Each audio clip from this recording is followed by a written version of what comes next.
sounded terrible. I said hide the taskbar. Thank you. Hide it. Thank you. Oh, Mal. Yes, ma'am. Hello. You gonna play today? Yeah. Do you wanna? Yes, ma'am. What's up? Yeah. No, Casey.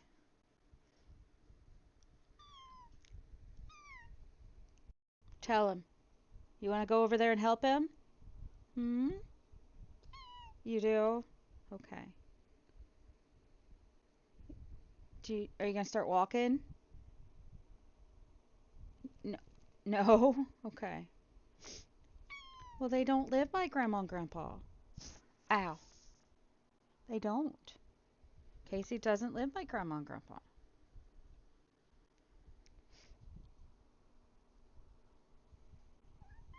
Mm-hmm.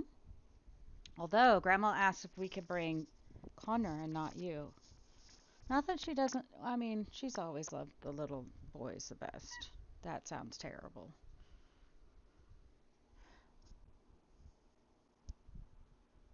I'm not going to hold. No, no, no.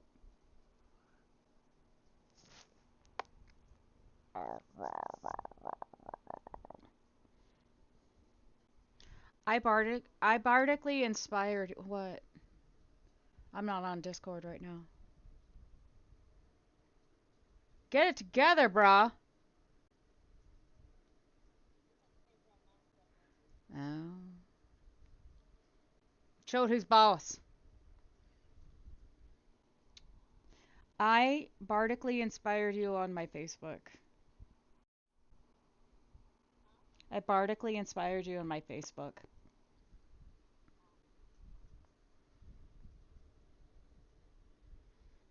Get honey roasted.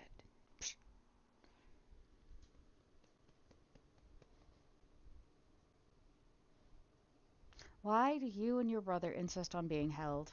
Why? Why? And if the both of you could stop charging onto the bed like a friggin' buffalo, both of you do it. It's annoying. Kiss you with death. Kiss us.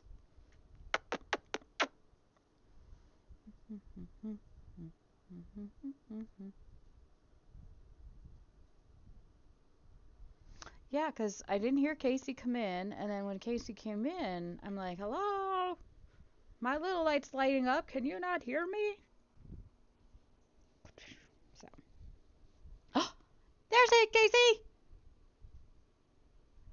I hear you. 'Cause Casey!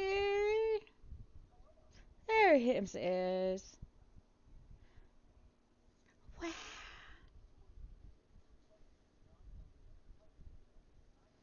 I can screw up my settings just fine, thank you. Thank you.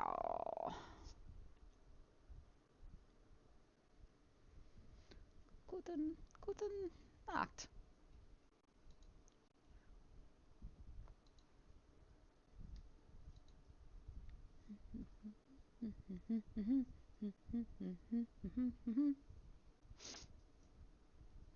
Generations. Ma'am, I am not going to hold you all night. No.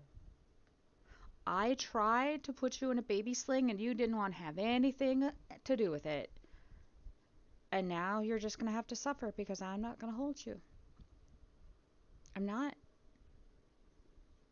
I'm not. No, ma'am.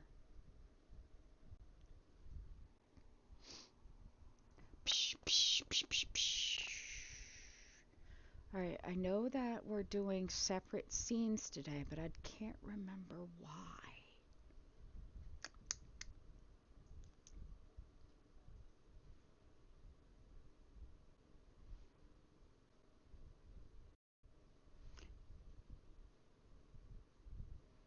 Mm, mm, mm, mm, mm. What is that? I don't know. Okay. Are all of your No, your spots are open. Nuna has her spot. Look, you're gonna go right there. Good jump. Good job. Good job. You did it. I know. No, don't even.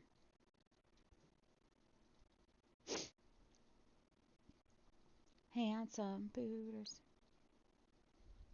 Mm.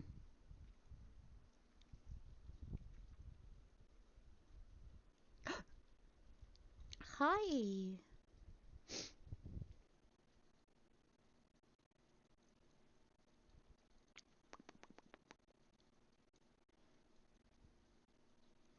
How? Why? How? Ah,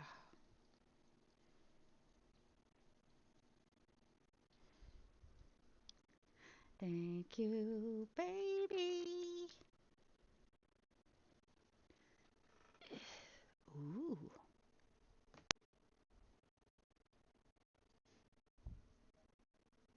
One more thing. One more thing. One more thing. One more thing. One more thing.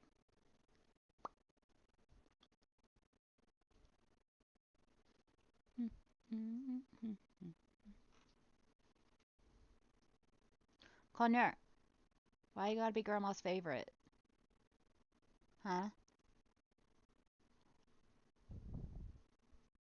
Don't do that. I don't want your face slobber on my. Don't put your face. Ma'am, don't put your stink on that. That's not yours.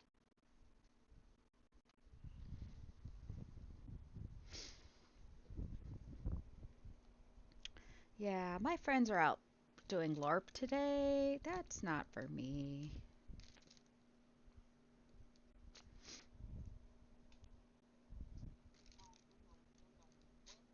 Uh huh. Right? They asked me a couple days ago, bless you. And I'm like, weather report says no.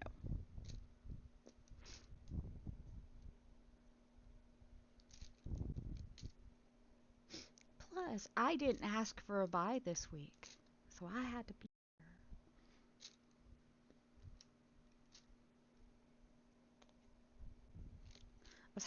We were hanging off a cliff. I had to be here.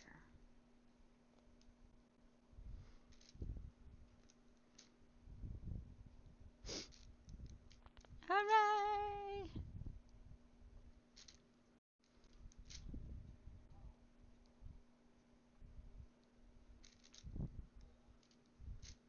Mhm.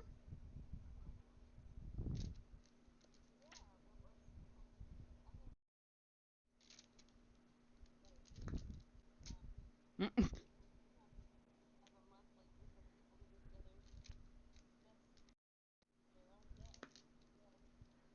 Oh, oh. Okay.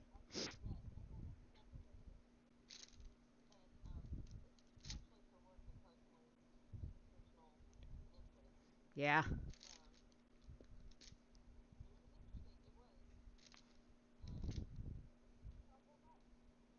Huh.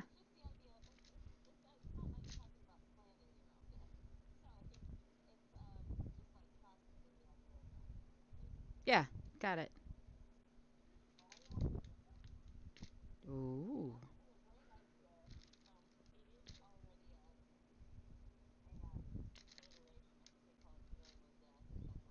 Mm.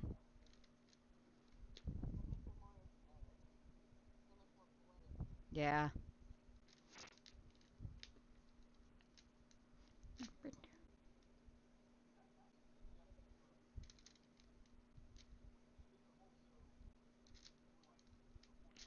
Mhm.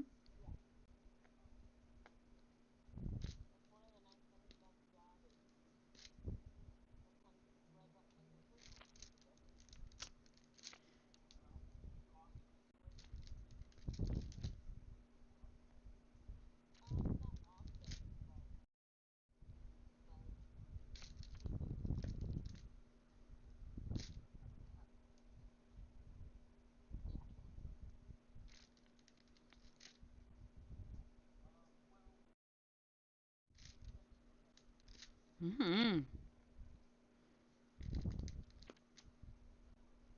Aww.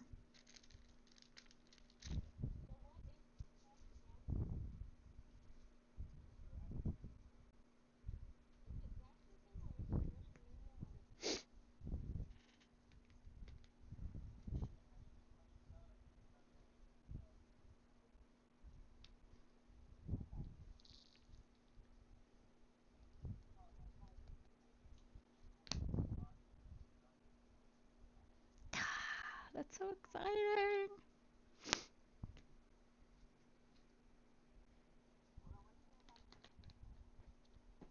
What?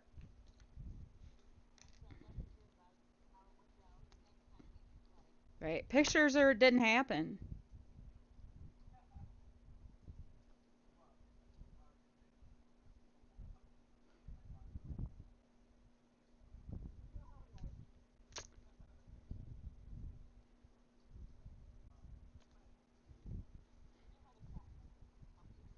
Yes. Oh no. N-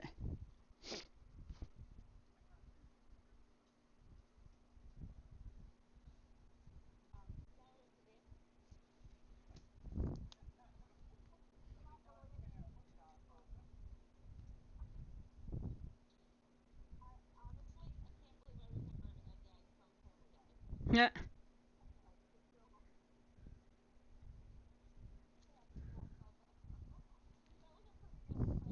It was.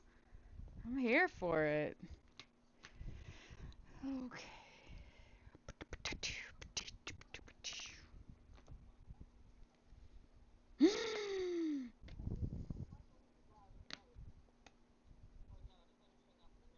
Nice.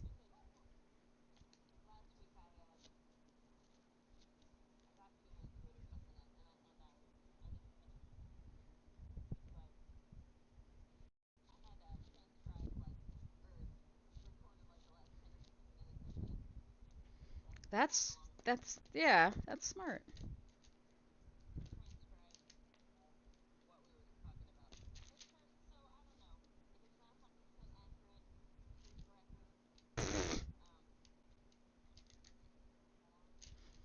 Listen, I don't correct professionals, okay?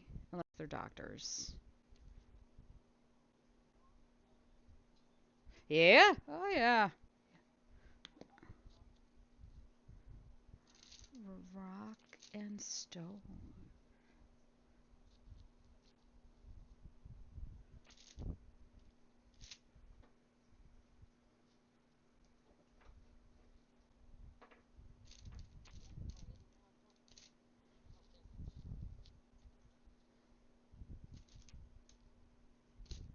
It's gone.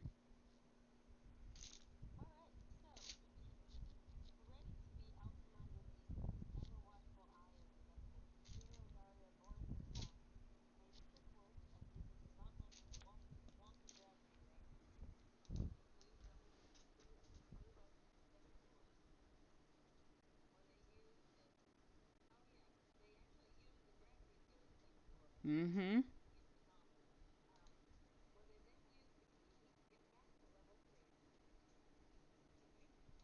Once there, they were able to, after a little confusion, figure out how to input the coordinates that they had gathered elsewhere on the ship. And in doing so, I think we got a little hint from somewhere, but I cannot remember from where. Like, I didn't write that down, but we got a little hint about what we Talk. needed to do other than turn in the correct direction. Talk? Didn't they talk Oh, tell us? I don't. It feels like one of us did a check of some kind, but I Okay. can't remember. And so we had to orient ourselves in the correct direction, but then we actually had to point in that direction. So once we Mm-hmm. did that, it became clear that we'd successfully done the thing that it wanted us to do. So we earned our level Crimson security clearance in the star-studded security room, and it seemed as though all that was left for the gang was to head to the security override room and, using their newfound security clearance, disengage the essence. but in fact, the Essence, I believe, had other plans. Mm-hmm. Um, so we got caught. Tell me if this is right. Was there one drone or two drones that came after us in the kind of Well, middle? um, I thought it was one. I thought Didn't talk go nuts. Didn't talk take it we're over. not there yet. We're not there yet. Okay. We had to fight, I think we had to fight the drone first. Yes. Um, Yes. so the Essence had other plans for us, and so once again, the women of the Southeast found themselves in a drone flavored pickle. But Ugh. this pickle was very stinky, if I recall, because the drone emitted a foul gas. But and I thought there were two drones, but maybe there was just one. No. Between the three of them, with Daria's wand and Kiro's sword and Boris's teeth, they were able to down the drone. There are At which point, two. There are two there were. drone corpses on the map. Oh, so then I do think we fought two of them. Okay. Um, but in any event, Right. that I was taking very very like um, rough notes. Yeah. At this point, it's like very involved in what was going on. But anyway,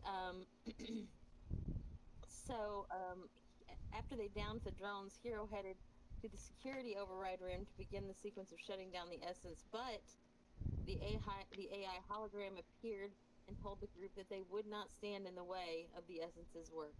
At that point, Little Talk snapped to attention, his normally red eyes now a shade of cold blue, as the Essence took control of his circuitry. The Essence Talk scuttling toward the room that stored the ship's core, a part of the ship powerful enough to be used as a heavy weapon, which was precisely the Essence's plan.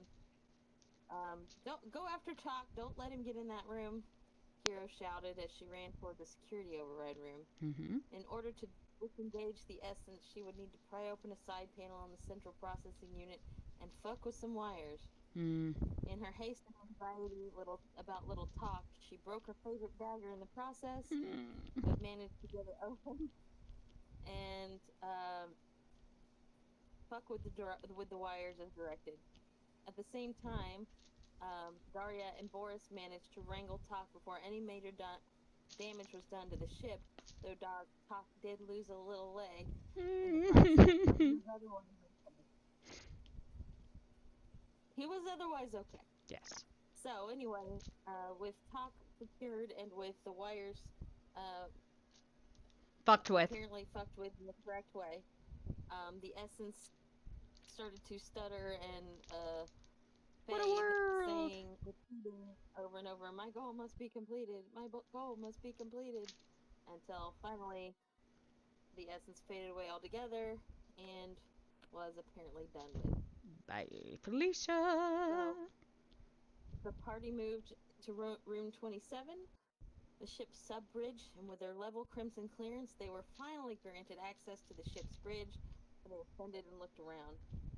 A stately but comfortable and undeniably alien room, the bridge was a panoply of screens and keyboards. Hero, at this point, feeling like a bona fide computer genius, once again interfaced with the computer system with the help of Scouter, learning that the ship had 3 escape pods, which could be programmed to fly to any destination within 1,000 miles.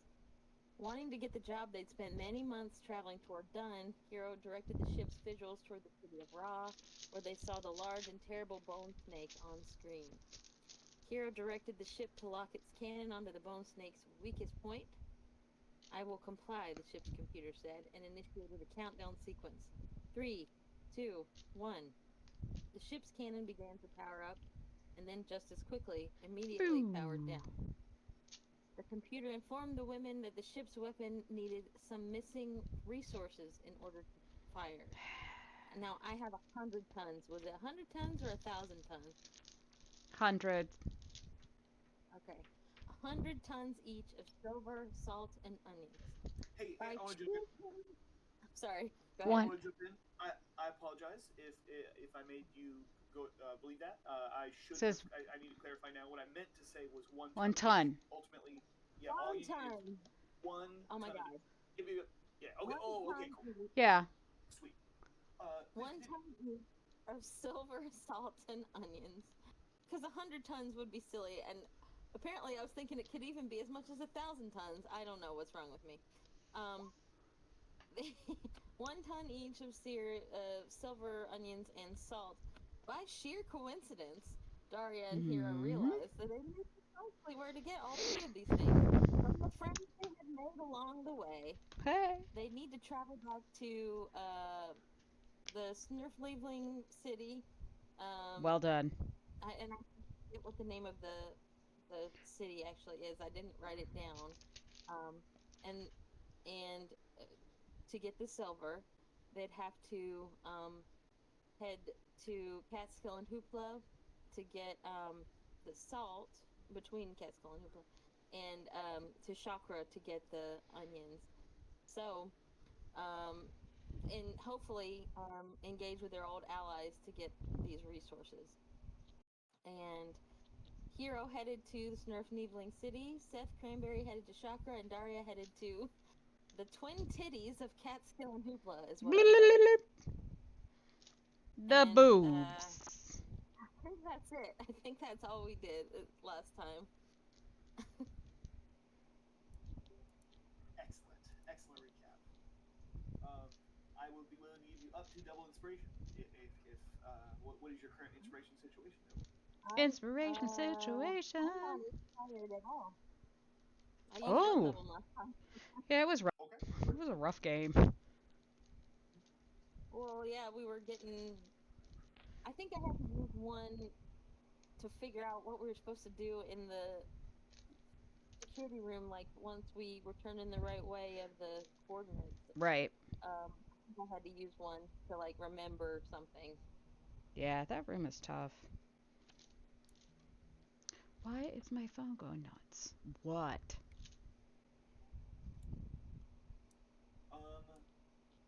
So yeah, excellent recap. So you guys are this evening. So we're going to actually pick up our story with the 2 of you moments after the escape pods shoot out of Skyhammer Temple, if that's okay with you, please. Mm-hmm. And then, and thank you for that pasting there, Daria. So it seems Seth is going to go to Chakra to talk to the Onion Merchant. Hiroko is going up into the Carricks to meet. I need to make a quick modification. Oh, right. Daria, he was a human. Who was? So, the Viking guy that you guys met up in the mountains. Is that so? You were near the Sverfneeblen city, but the guy who you met in the caves just so happened to be human. Okay. Oh, right. Yeah. That. And we met his brother at some point. Didn't we meet his brother? That I don't That I'm not remember. sure. But yeah, you definitely did meet a crazed Viking miner on your way down into the mountains, on your way to the city of Karakita. Gotcha. Okay. I apologize if I've forgotten the detail, but yeah, no, that at least I can tell you for sure. Cool. Okay. And then yeah, you were headed. And then it looks like Daria was going to the boots. Yes. Yes. All right. So before we get into our gaming this evening, so tonight is going to be really interesting for me because I obviously I know the situation that has been set up, but I have no idea how you guys are going to handle these situations because basically it's like you guys are going to be there's going to be a little bit of an extra challenge this evening because it's going to be like you guys are going to be doing some solo stuff. You're not going to have anyone else to lean on. And it's not going to be risk free, but we're not going to be doing any actual like combats on a battle, so don't worry about that. Okay. I will say as well that my plan ultimately is for this kind of like dramatic separation to last maybe 1 second. I will miss her. I will miss her. But absence makes the heart go fonder, as they say. um, and so you guys will handle your biz, and of course, with your ultimate goal, of course, remember being that somehow, some way, you need to secure 1 ton. Daria, your goal is to collect 1 ton of salt. Hmm. Hiroko, your goal is to collect 1 ton of silver, and you guys have to presumably find a way to make it back to Skyhammer Temple, where all of the different factions are from the deserts of Mashaka, and then also, of course, your caravan is still there, and all your friends and associates and such. All of them, of course, except for Mr. Cranberry, Mm-hmm. who is over in the area of Shaka. I forgot 3 things, Go ahead. and I don't know how important they are. No problem. But the leaders of the other folks, the Prince Mashaka or Prince Mansa, and the Queen of the Lizard Folk, Mm-hmm. they all came up to talk to, and the little the little robot guy. They all came up Oh. to talk to us. Right, you did get to chat with him. Here, let me show Hmm? you the pictures. There's the Queen of the Lizards. Here's the Prince of the Humans, and then this is the leader or the de facto leader of the Warforged. Sibley, yeah, and he was the one who, I think I told him we got to use these escape pods because this is supposed to be their facility now. Yes. But since we haven't finished our job yet, anyway, the other thing was, Daria took Boris with her. The Yes. And talk went with you. Oh yeah, and talk with me. That was the other thing. Mm-hmm. No problem. So,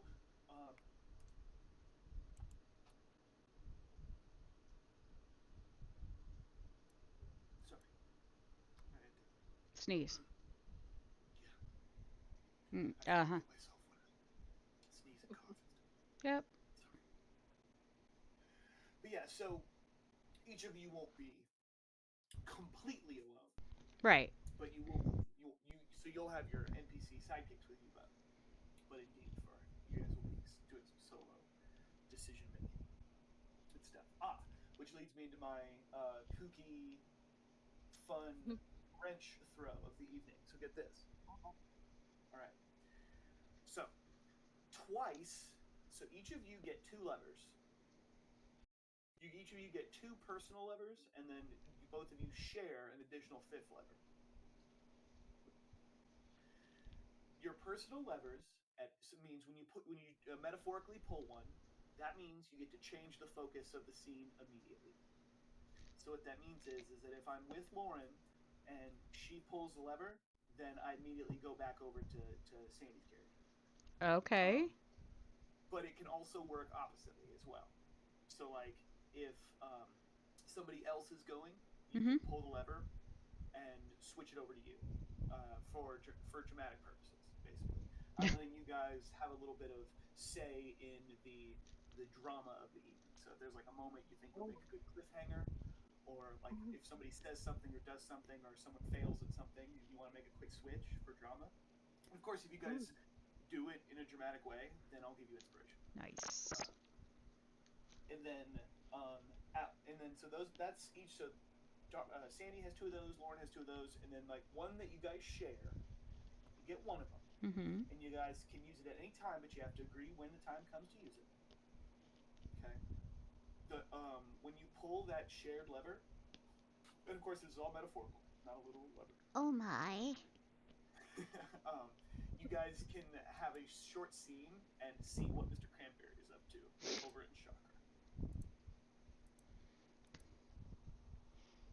So I would like to give you guys so I threw a bunch of kooky weird shit at you, so I'd like to give you a moment and at least ask any questions. Do you guys understand kind of what little extra powers you have this evening? We have the dramatic powers. Right?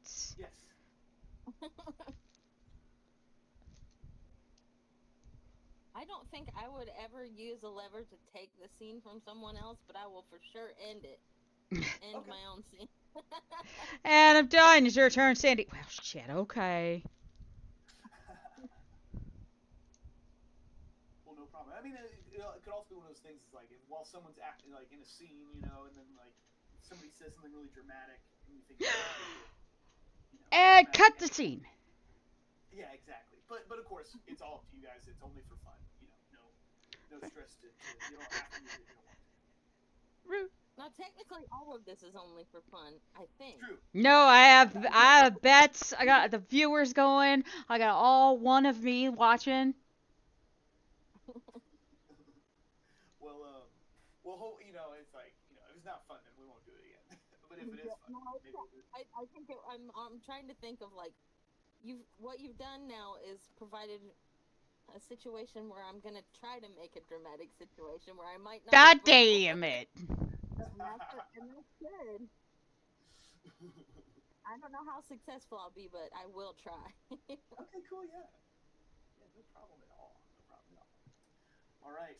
In fact, and let's just for the sake of understanding what we're talking about here, here let's do this. I'm gonna go onto the landing page. I'd like you to click on your token and roll initiative, please. What's my name again? See pop in sight. Niet. Boop. Oh, God. I'm sorry. I always forget Gutresh's name.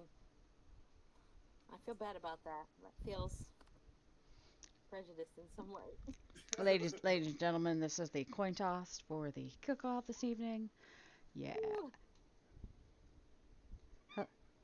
Yeah, I Well, her won. people are the most brutal, so I don't blame you for not growing a strong affection for the lizards. What?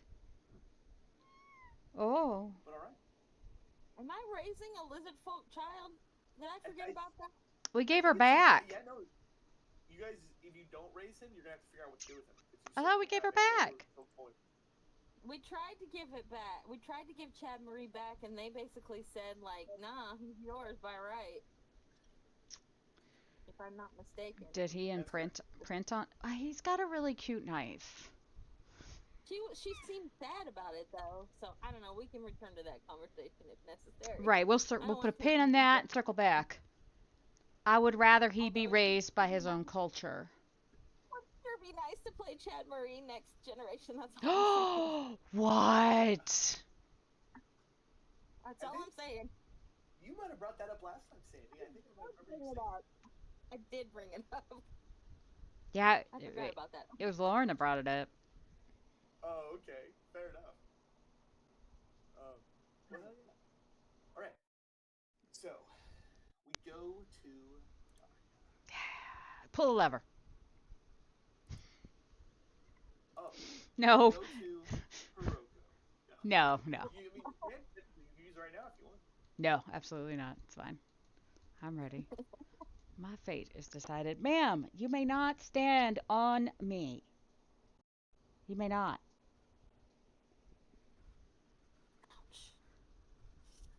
I'm gonna mute myself while I'm over here making loud crunching noises.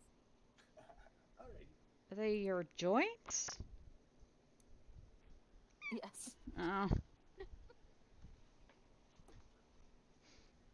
Alright. So, Daria, you and your doggy companion attacked into the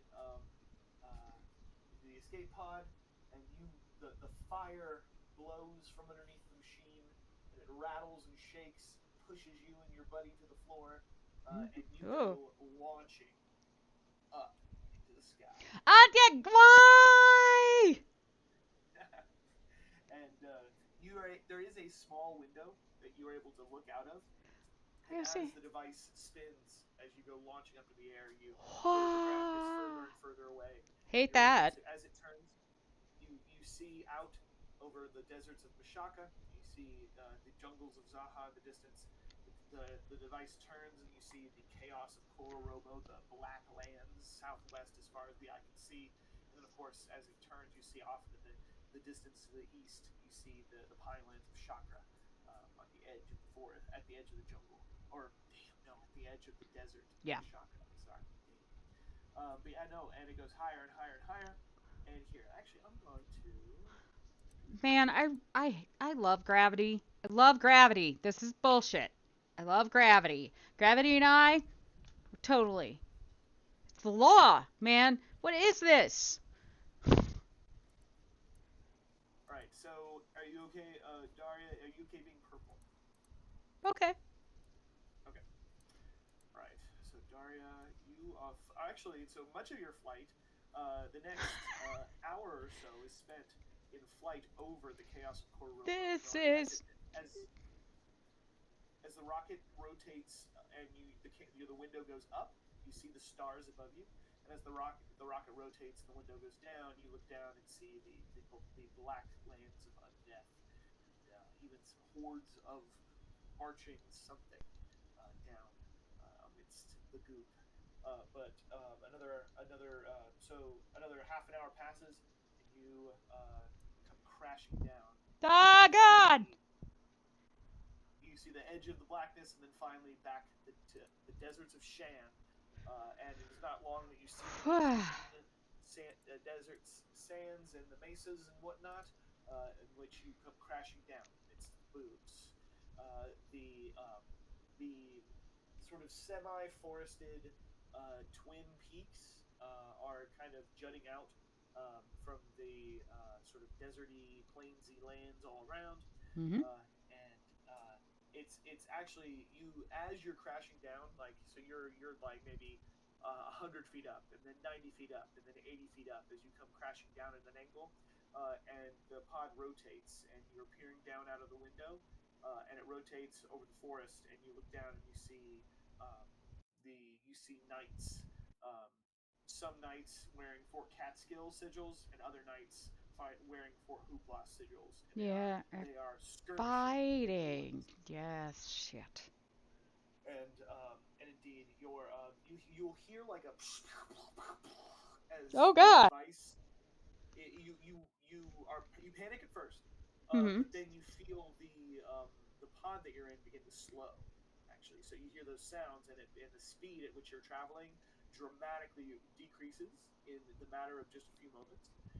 And actually, you are going to need to make a Constitution saving throw, or you are going to be very, very sick. Uh.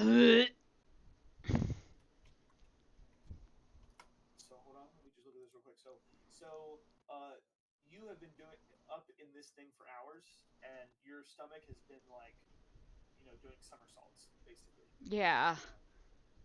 And so you have several hours worth of just like, oh my god, like on your body. And so what we're gonna do is actually, so here, Exhausted. I'm gonna post this in the game chat. Okay. All right. Mm-hmm. Um, um, you the pod finally makes contact with the ground, and you are strapped in, like you are jostled around dramatically, and you cling to Boris as tight as you can, but he also is just jostled around. He's bumped against you, and it is it's not a graceful landing, but it's a few more moments pass, Hot. and then Hot. Hot. everything is still. Okay. Good dog. Hot. So hot. Good dog. You hear him whimpering, and you hear the sound of flames on the exterior of the pod. But you actually, you were hot because of Boris, not because of the interior temperature of the escape pod. Correct. And as everything it is actually rather cool in here otherwise. And as everything sort of hums to a stop, there are a couple of glow-in-the-dark like panels light up, and there are arrows pointing towards what appears to be a lever that you could, if you wanted, you presume you could just like pull that lever and the door would pop off and you could escape the escape pod. I would like to escape this gate. What? And Eh? one more thing I do want to mention. Yes. One more thing I forgot to mention actually. Uh-huh. You look up, you see the lever of the escape pod. You look over at the door that would probably pop open, Mm-hmm. and then unfortunately you puke your guts out. Ugh. It's like you violently heave lose all of what you had for lunch. I think those are my socks. Oh God. Hey. And then, so I'm gonna say is that for the time being, you have level 1 exhaustion. Ah, damn it. Which means you have, for the time being, disadvantage on ability checks. Yeah. So you are very disoriented. That's kind of like your head is swimming, like you're kind of like it's that feeling you get when you're like I don't know if you've ever felt this scene. It was like you've been on the boat all day, you get off Yep. the boat, don't Yeah. feel like you're on the seas. Like Oh.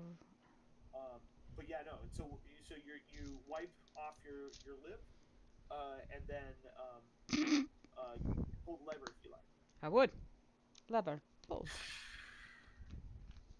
And the door pops off his hinges, and the door pops off, and you feel a nice cool breeze sort of pour into the cabin from outside of the door, and you can press the button on your sort of harness, and it sort of undoes itself, and you and your doggy climb up and out, and you are standing amidst the boobs. So it is. It's not exact. I mean, the area on the ground is hot.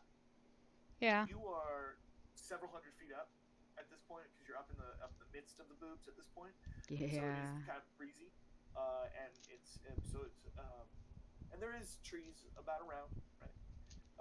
And you're able to look east and you see one of the peaks, and you look west and you see the other peak. You look north and you see the chaos of Korobo in the darkness, and then you turn and look south and you're able to see down into the kingdom of Sean, more deserts there and plains and whatnot. Okay. As your ears stop ringing from the landing, you're able to hear the sounds of combat in the forest all around you. You hear these screams of people. You hear the gallop of horses. You hear the clang of arms and armor. And yeah, so you find yourself in the midst of the boobs, and there appears to be the war continues between, as far as you know, the war continues between Catskill and Hoopla. What happens next? I swear, if I find out who started this, I'm going to whip them. I'm going to take them over my knee and give them a whooping they will not enjoy. Boris will tilt his head at 45 degrees. Yeah. Better believe it. All right, I will look for a standard bearer or somebody that looks in charge that's giving orders. Right, Either so side. You're going to walk? Yeah. Okay. You go on a walk, and you walk for a little bit. The cool air on your face feels good after being sick. I'd like you to roll a perception check, because you're like looking for someone. Perception is the top. Peek. I love sevens. That's not lucky. You wander for a little while, and you keep wandering, and you keep wandering, and you keep wandering, and then you look at a tree, and you realize it's the same tree you walked God past. damn it. Sometimes people who wander are actually lost. That would be me. All right. And so you are kind of lost in the mountains. Fuck. The sounds of combat are fainter. Oh no, shit. Okay. But you feel like they are. So you can't, if you listen real close and you wait like a couple seconds, you still can't hear some of them. So you feel like there's still some shit going down up here in the boobs. However, I'm gonna switch perspectives. Damn it. That's fine. Okay. All right. We go to Hiroko. Hiroko, are you ready? I'm ready. All right.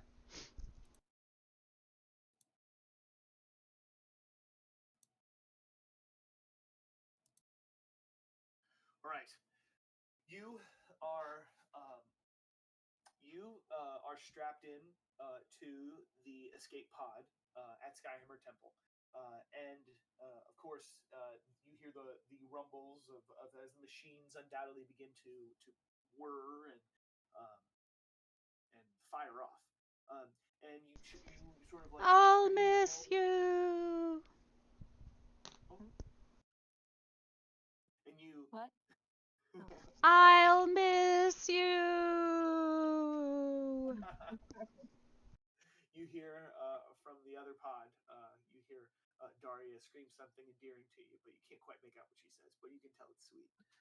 Um, uh, um, you sort of crane your head and peer up at your shoulder and see Talk. And actually, he is going to, as the fires ignite under the pod, and you are sort of like squished down into your seat. He sort of like falls off your shoulder and rolls down onto the control pad and begins to dig down into one of the circuit boards. And you hear the crackle of electricity as he begins to dig around in the guts of the machine as you climb and climb and climb. And the pod swirls and twists and turns as you launch ever higher and ever higher up into the atmosphere. And a few moments pass, and you see Talk is able to wrench out a component of the from inside one of one of the control panels, and he jams it up onto what remains of his bad leg. And he begins to. You hear the crack of electricity as he begins to modify it, and in a few more moments, he has his four little legs again. As he will crawl back over and nestle in beside your hip in the sort of crook of the seat. Hey now, we gave that limb back. We gave that back. Yeah. Oh, yeah. We talked about it, but we didn't actually do it. Well, I gave it back to you I and don't said think- sorry. So you had it. Oh yeah, right. But he didn't have it back on. Yeah. Yeah, that's what I'm saying. Why did he have to go rip off other parts? He wanted something better. All right, sorry. He will the pod will turn, and you will peer out through the window, and you will see a similar sight that Darius saw. You will see the deserts of Mashaka, and you will see the blackness of Kororobo and the pine lands of Chakra. But unlike her, of course, you very soon will see as the pod tilts downwards and begins its decline down back through the atmosphere. You behold the mountains of the Lesser Carix, and you your pod gets lower and lower as you come crashing down up here. You get lower and lower, 100 feet, 90 feet, 80 feet, and you see the jagged peaks and the but thankfully the trajectory of the escape pod goes in between them. So they pass close, but each one is a narrow miss. They're passing by on either side, and you see ahead of you a small copse of coniferous trees nestled amidst the peaks. And as your escape pod grows ever closer and ever closer, you're able to peer out of the window as the pod turns in air, and you see figures, black hooded figures against the white snow of the peaks, and your window will be facing down as your pod comes crashing down in a huge pile of soft, puffy white snow, and the pod will go rumbling and go burrowing deep in a tunnel that goes 20, 30 feet down into a huge drift of snow in the mountains. But it isn't long, and actually you are in there. Finally, when everything finally comes to a stop, the window that is outside of the door that you've been looking out of, it is pitch black, because you might presume it's snow that is packed in on the other side of it. If you Mhm. you are very, the pod currently is very, very deep. Um, and yeah. And real quick, I would like you to roll a perception check, Hiroko. You know I'm bad at those. All right. Could've been So one. everything comes to a stop, and you sort of sit there in the dark for about 20 seconds. But then, like, and it's sitting still for about 20 seconds, and then you feel it's still pitch in here, but you feel these slight, like, movements in the pod. Like, you can feel some slight vibrations and minute, like, sort of vibrations on the pod. And you hear a weird sort of hissing coming from outside of the pod. But it's pitch in there. Although if you look over you crane your head down and look into the seat next to your hip, you see little Talk, his little red eye, and he is sort of sat there next to you. And you can, at your leisure, and actually, I would like you to make a Constitution saving throw, please. Ah. Whoa. Wow. Right. I'm gonna give you a feat. A feat? You can write this on your character sheet, and this can even pass down through the generations.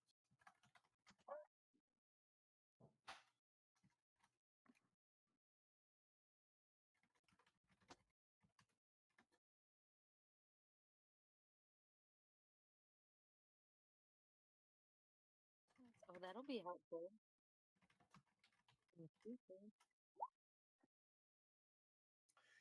Hiroko, you find yourself, like, you are calm, cool, and collected. And that situation actually maybe even was. Now, tell me this for fun: is Hiroko a thrill seeker? Does she gain joy from the thrill, as the ancients would say? um, that's a good question. I think that because she was raised in like a crime family, and I liked an organized crime family to a certain degree. The thrill is kind of the baseline, if that makes sense. Like you're always in a little bit of danger. So, Sure. a genuine thrill, something genuinely new and fun, and like not fun, but like outside of that baseline is always going to be kind of like a little bit of a treat, if that makes sense. Got you. So I would say that Hiroko was very stimulated by that journey. Like she's like brimming with like maybe even the kind of she has the feeling that one might get after riding a roller coaster. She's Hell like, yeah! I want to do that again. And but I will tell you this: it is pitch, but before things went, and actually we'll even say by the light of Talk's eye, you can he is pointing his little laser eye at the lever, and so you can just make out where the lever is. You of course you can do anything more in this moment, but at your leisure you can tell me I pull the lever, and you can hope that the door will pop off. Okay. Yeah, well, it seems only fair to go back. I mean, this is as far as Daria got, right? Oh, well, no, she popped the door off actually. Oh, okay. Well, the hero will do the same. Let's breathe that air. Oh, but we're stuck in the snow. Is that right? Well, yes, you are. Do you pull the lever? You said you pulled the lever. You're not. You're not talking about the metaphorical lever. Are you talking about a real lever? Yeah, I apologize. There's a lever in the pod that you need to pop the door. Okay. Okay. So I'll pull the real lever. Gotcha. Okay, so you'll pull the pod's lever. And Yeah. as you do that, I apologize. That was my me. I should have used different terms.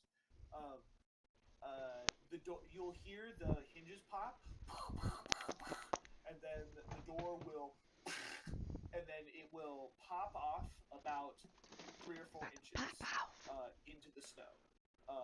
And actually, What are you? it's at this point. You didn't. I didn't elucidate it for you at the beginning before, but I'm going to do so now.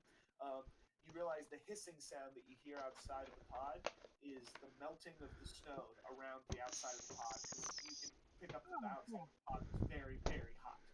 And so as the door sort of pops off, water begins to come rushing into the gap between the door and the snow.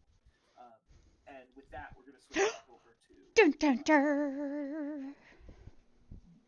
That's exciting. Right. All right. And with that, we're going to switch back over to Daria. Mm-hmm. Are you ready, Daria? I'm ready. Okay. All right. So, you find yourself lost in the boobs, as they say. Yeah. Not first person, ever. Not my. Yeah. Mm-mm. But yes. What is your next plan of action? What do you do next? What happens next for Daria? Hmm. Well, I'm gonna try, perhaps, survival check, performance check. Well, we're gonna try a survival check to see if we can. Well, there's survival investigation. I'm gonna Yeah, do tell me invest. before you roll. Tell me Yeah. what you're trying to do. So I'm gonna use an investigation instead of a survival because I'm gonna listen and try to hear which way to actually go since I'm obviously lost. Okay. But before you Mhm. roll, Mhm. Mhm. which is Mhm. higher? I'll let you take whichever's higher. It's the same. Survival would It's absolutely this. apply. It's the same. That's why I'm like, Okay. okay, but investigations. I Okay. can Sure. No justify problem. more than survival. So here we go. Rolling a button. Yay. Shabam! Bottom. Just what you needed. Yes, Daria. Yes. Okay. Right. So Daria, you head. So you feel like you're going in the wrong direction, and so you decide, screw it, I'm going in the opposite direction. And you turn around and you start heading back in the direction you came. And in a few more moments, you Time sort of out. like. Actually, I Oh, am going to stop you. Um, because I wanted to make sure ability checks. I am exhausted, so I kind of have to do a disadvantage roll. Hey, and hey, were you inspired before? I was not. Okay. Okay. Please be inspired. Say, Before you I proceed. gotta keep it So honest, take man. inspiration. Yeah. So Yeah. that was Badass. an So investigation roll. Yeah. okay. So, Cool. So but go ahead yeah, and I roll wanted your to like investigation. stop him before he starts giving me information because it's not okay. It's not a It's still pretty dang good. right. Still pretty It's dang not a good. crit, but it's damn close. All right, continue with whatever you were saying, sir. Okay, and then you are inspired. Please be. Yes, thank you. Okay. All right. And then When does so that go? yeah. So okay. So you wander for a little while. Uh huh. And you're sort of like, as you're descending, you notice it's getting mistier and mistier. It's kind of like a mist down this sort of like little valley area between the boobs that you're getting into. Hmm. And The the mist moisture ahead of you zone. kind of like, oh, say what? The moisture zone. Indeed. Yes, indeed. But yeah, no. You are getting down in there. The trees are getting a little thicker, and you sort of enter into a clearing. And you notice several things. You notice that there is a bit of a crossroads here. Okay. Um, you notice that one of them, so you're still amidst the boobs. One Yes. of them goes westward. Mm-hmm. And so I want to clarify real quick. So hold on. Let me. I would say here, zoom in a decent bit on the map here. I did. You can. Okay. I did. So earlier, here I'm gonna actually shrink this triangle so you can see more precisely what I'm talking about. Earlier in the campaign, at one point, you Yeah. guys were down here at like the actual crossroads Mm-hmm. of the road called the Stretch. Okay, that's actually was like a major, like almost like a highway. Right. Where you are is still very well up in the mountain. Okay. and you come across these sort of dirt path crossroads that are different than those crossroads from before. So I just want to be really clear, it's different than the crossroads. Right. Not quite there yet. Yep. However, one of the crossroads leads westward in the Mm-hmm. direction of the western peak, and another one of them leads eastward up towards the eastern peak, presumably, Mm-hmm. and then the third direction of the road, the dirt road, leads southward, presumably down out of the booth. Got it. Cool. Right. And I will tell you, in addition to all the things, you heard and Mm-hmm. saw, Mm-hmm. the fighting is more clear now. Like you can hear it very very well now. It's like echoing off of the hills. Okay. Um, but still, like here at this weird little crossroads you're at, Mm-hmm. or cross path, I guess I would say. Right. There are many corpses, but none of them are alive. So it's like you see a couple of soldiers in Catskill finery and a couple of soldiers in Hoopla finery, but they're all dead. And then what happens next for Darnie? And then please make, if you'd like to make checks or if you have questions, please let me know. Yep. Um. Oh, did I say something silly? I'm sorry, Hiroko. I mean, she's not wrong, and she's not out of line. So. All right. Well, this is a hot mess. All right. I am going to.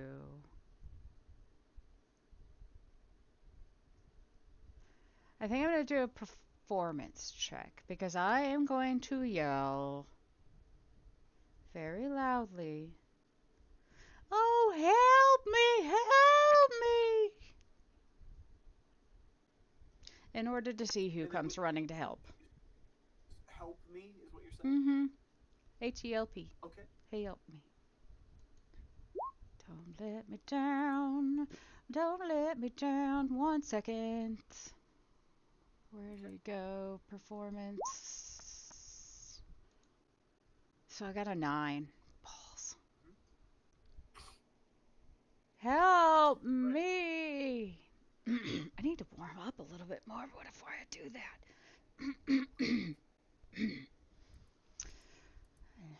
Anybody? Bueller? Daria, I would like you to roll a perception check, please. Okay. Alright, let's click this disadvantage button. Make it a little easier. Perception's the first P. Go 7.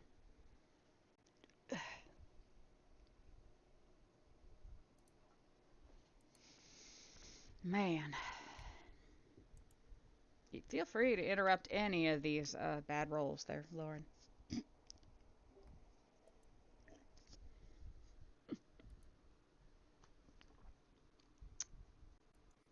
All right. Okay. So, you feel a moment passes, and you're sort of like in the clearing still. Mm-hmm. And you the some of the shouting that was happening in the distance grows closer, and you hear them shouting a little more clearly. And actually, you're able to make Hey! out some of the things they're saying, and they're saying stuff like "Get him!" and "We gotta follow the voice!" and stuff like that. And you hear the thumping of footsteps, but then everything grows silent. And then you exhale, and you see your breath for a moment, and the Ring hair on the back of your wraith, neck elf raises, wraiths. and you you feel an They're oppressive not presence. fighting each other. Fuck. Good. What would you try to? What would you? I'll give you just like a moment to react. Is there something you would do in this moment as you understand these sort of this situation feels very strange in this current exact moment. Is there anything specific you would do as you find yourself, you and your doggy, standing in the midst of the clearing?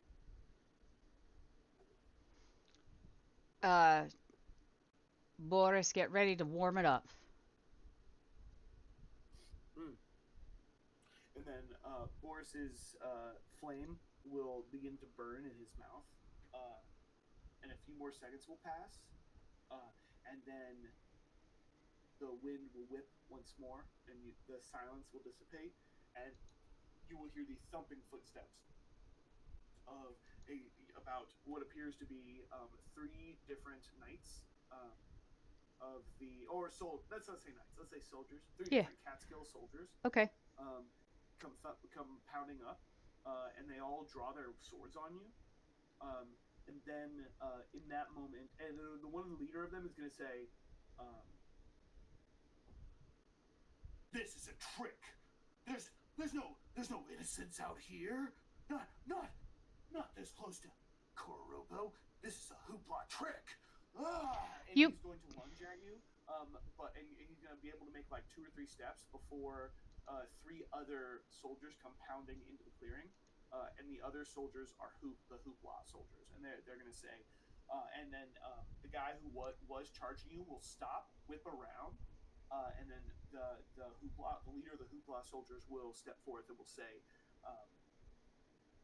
"The treachery of our Lord's mother will be upon the head of Catskill." And then he will charge, they will charge, and then all 6 of them will just enter into a knockdown, drag out, just like stab fest. And so they're like punching each other, they're knocking each other to the ground. 1 dies, and then 2 die, and they keep fighting. And they're the metal, the clash of the metal on the swords, and the clash of the metal on the weapons, and the spill of blood on the soil. So 2 of them, 1 have died, 1 Catskill soldier's died, 1 hoopla soldier's died. Is there something else you would do in this moment, Daria? I'm reading my spells.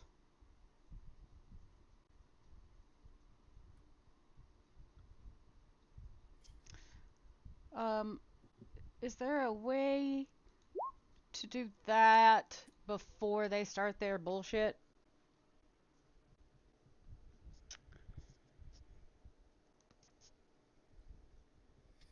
Okay, so I'm gonna say by the time you're ready to act, I'm gonna say I will say that 2 of them have died.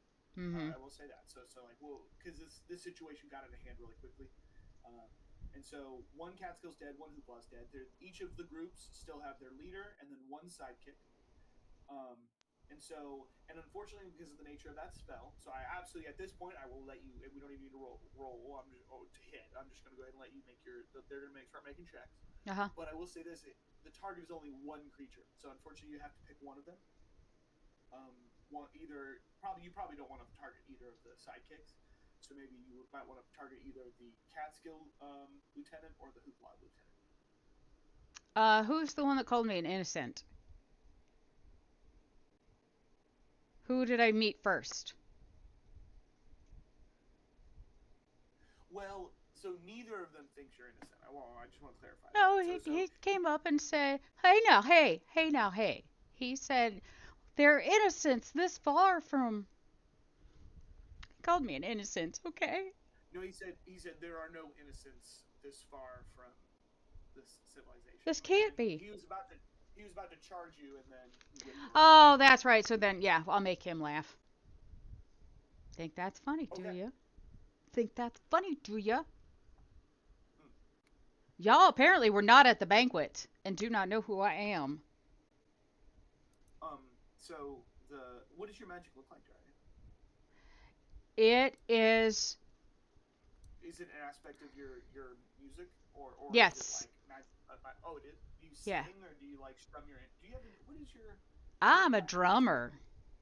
Oh, okay. So do you like tap on your bongos a little bit, maybe? Yes. And then, Let's see if there's a picture of what I have right now. Bio. one of my No. all-time favorite video games Yeah. was Donkey Kong 64. Ha! All of the different characters get different instruments in that game, and they have to use their instruments to unlock specific things. And the main Nice. character Donkey Kong, his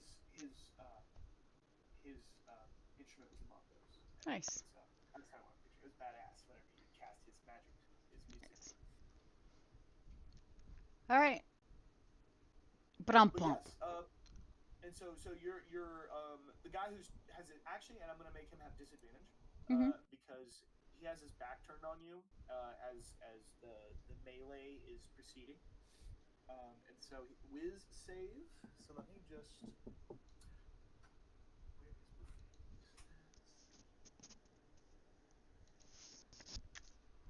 Hang on. Okay, he gets a +0.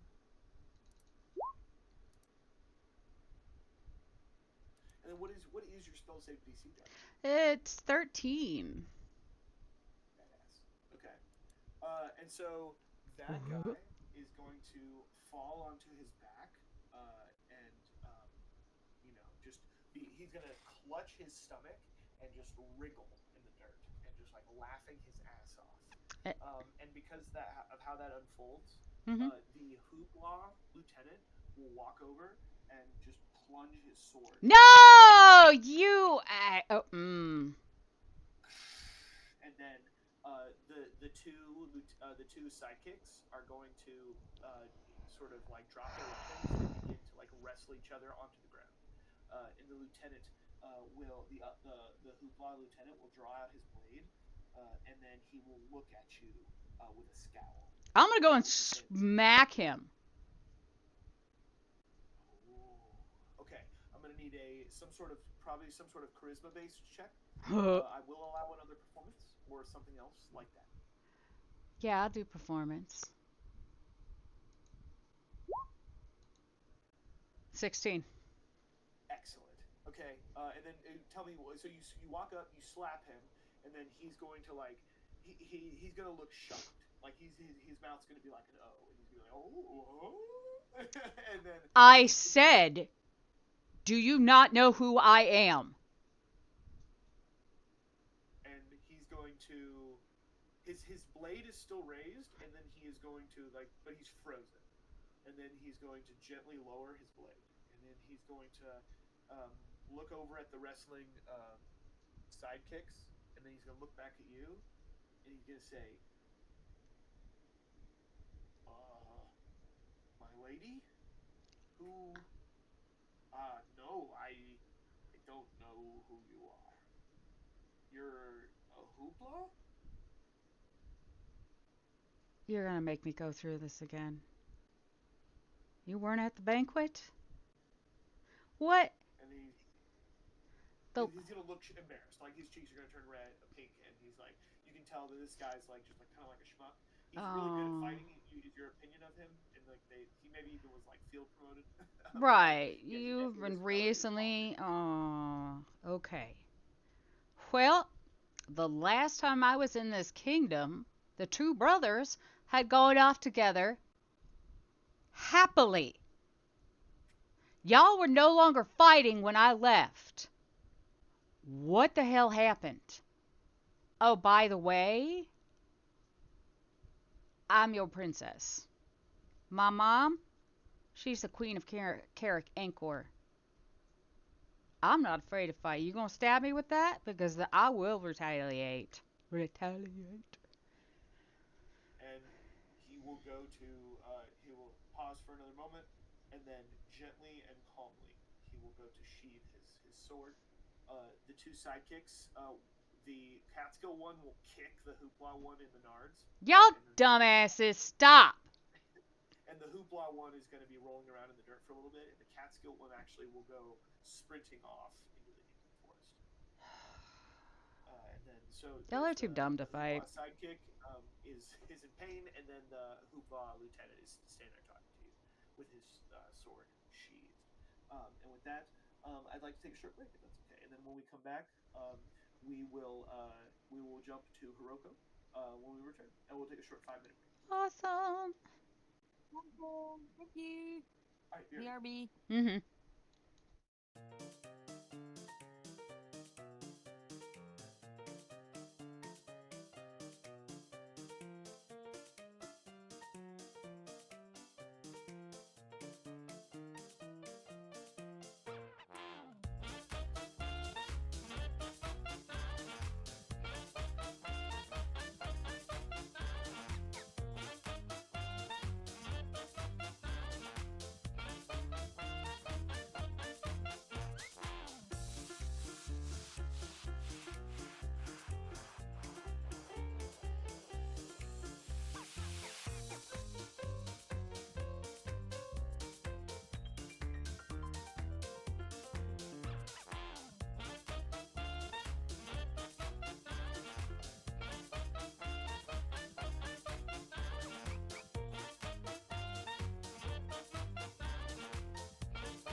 What's Mr. Crabtree up to? Cranberry.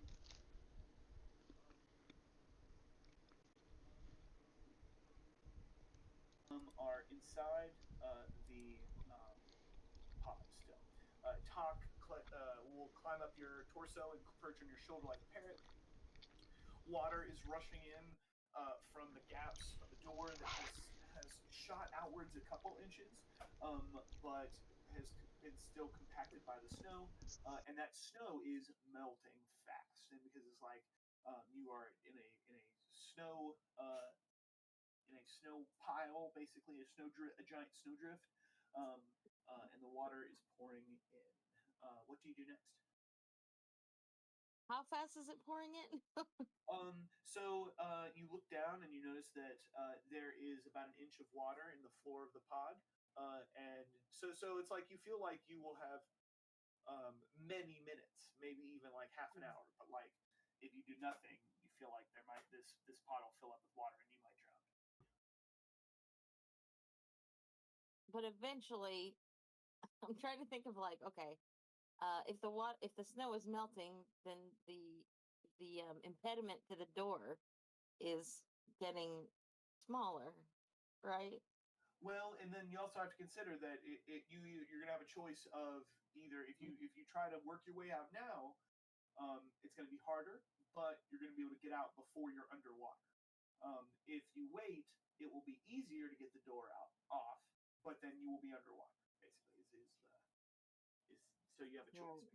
this moment. Um, eh, Let me think.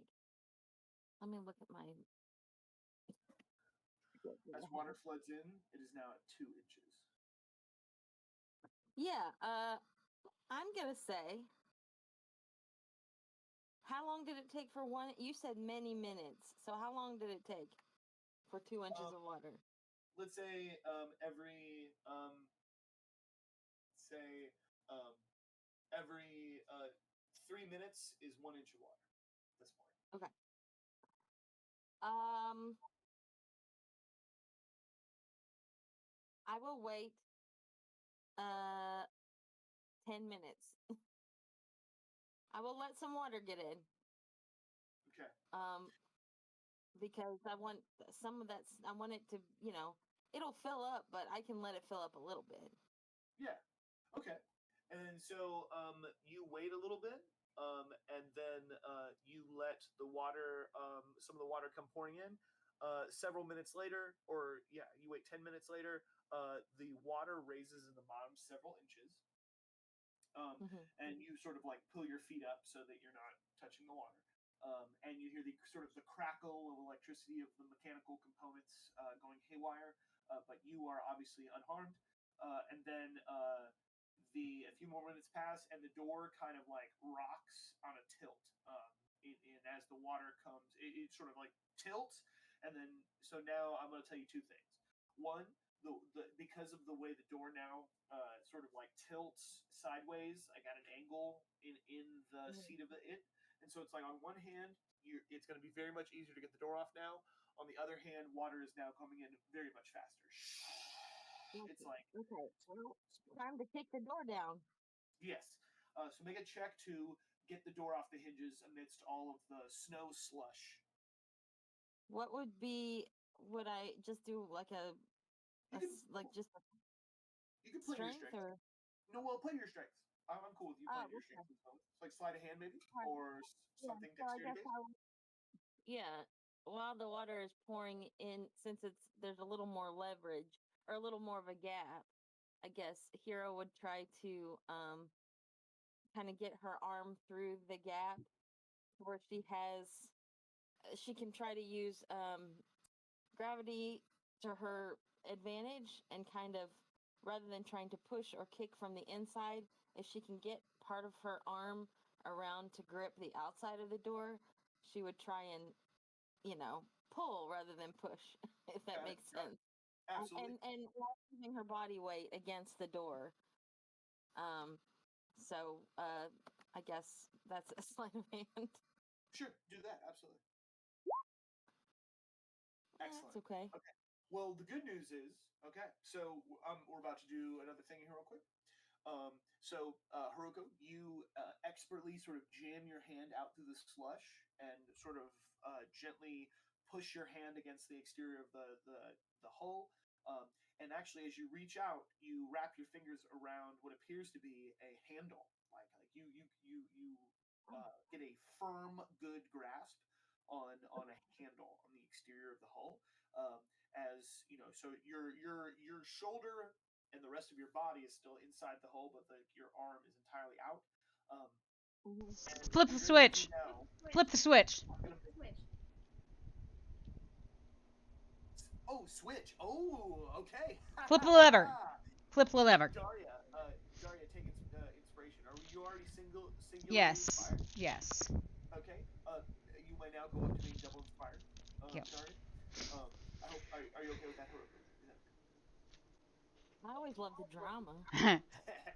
She's got her arm out, but meanwhile, the ice cold water is spilling in, and the door is jammed against her shoulder. Talk chirps in her ear, and I will say also as well for fun, Hiroko, you hear up through the melting snow slush, you hear these shouts of human voices from outside the hole, which you are trying not to drown. And we switch the perspective then. Thank you. The perspective switches to Daria. And then Daria, you okay, so hold on. You threw me for a loop here now, real quick. You were back talking to the Hoopla soldier. What So happened? Oh, go ahead. Y'all, I left. The brothers were just fine. You were finally at peace. What happened? Well, ma'am, you see, well, if I'm honest, I'm just a Hoopla soldier. I live and die for Lord Hoopla. That's my shtick. But so all I can tell you is what I heard, and all I can do is follow my orders. Is like so I heard like you. The last I did hear is that the Catskills and the Hooplas were going to be friends again. The lords were holding hands and calling each other brother with their mother up in the booths, and it's I thought it was all going to be good again, but word has it is that their mama mysteriously died. One brother blames the other blames the original. It's like back and forth. You never know. Yeah, it's always brothers. And he's gonna do what god? I guess Pelor. So he's going to point up at the sun and then like put his hand on his head and say, "May Pelor grant her rest." Okay. Well, take me to your leader. Ha. And he's gonna like look kind of sheepish for a moment, and he's gonna say, "My lady, the stretch is a bloodbath. All of my captains are down on the road, and the road. It would be wrong for me to take you there. The bodies are piling higher than we stand."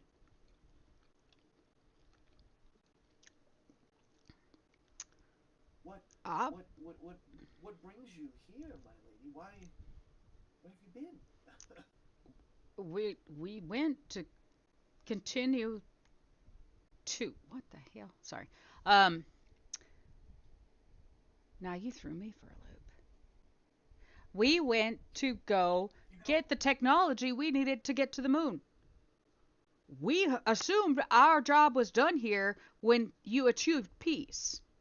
Now I'm here because I have to repair the technology that we went to go find.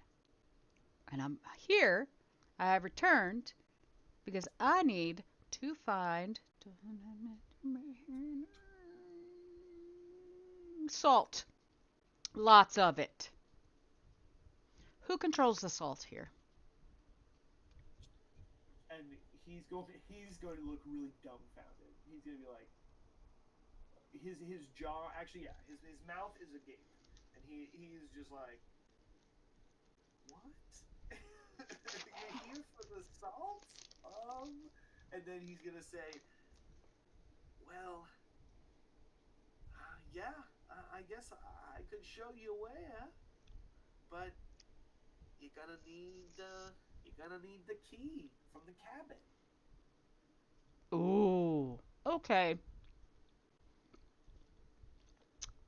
Good thought. I'll go get that.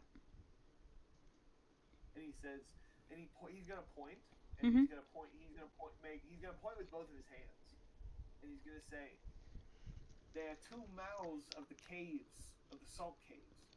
There's one mouth on the eastern side of the western peak, and there's another on the western side of the eastern peak. The key will get you into either, and it's down, down. Last I heard, down in the old cabin. Which you don't believe in ghost stories, do you? I don't have time for him. Wait, what did he say? I don't have time for them? Oh, and he's gonna say, well, good. Well, good luck, my lady. I wish you the best of luck. We need to get back to the bloodshed and the slaughter. Ain't that right, Pico? And the little guy next to him is gonna nod his head. All right, you weirdos. And he's going to salute you, and then he's gonna turn to walk away, and he'll turn around and say, "You actually seem like to be like a nice kind of lady. So please, be careful out there. People are dying. This is a war." Well, And he and his partner are gonna go. Oh, and then what would you say? there's a elf wraith around. Be careful. Bye. And he'll nod as he and his buddy go running away. And with that, we're actually going to switch back to Hiroko. Is that okay? Absolutely. Okay. Then we're going to go to Hiroko. Back to Hiroko.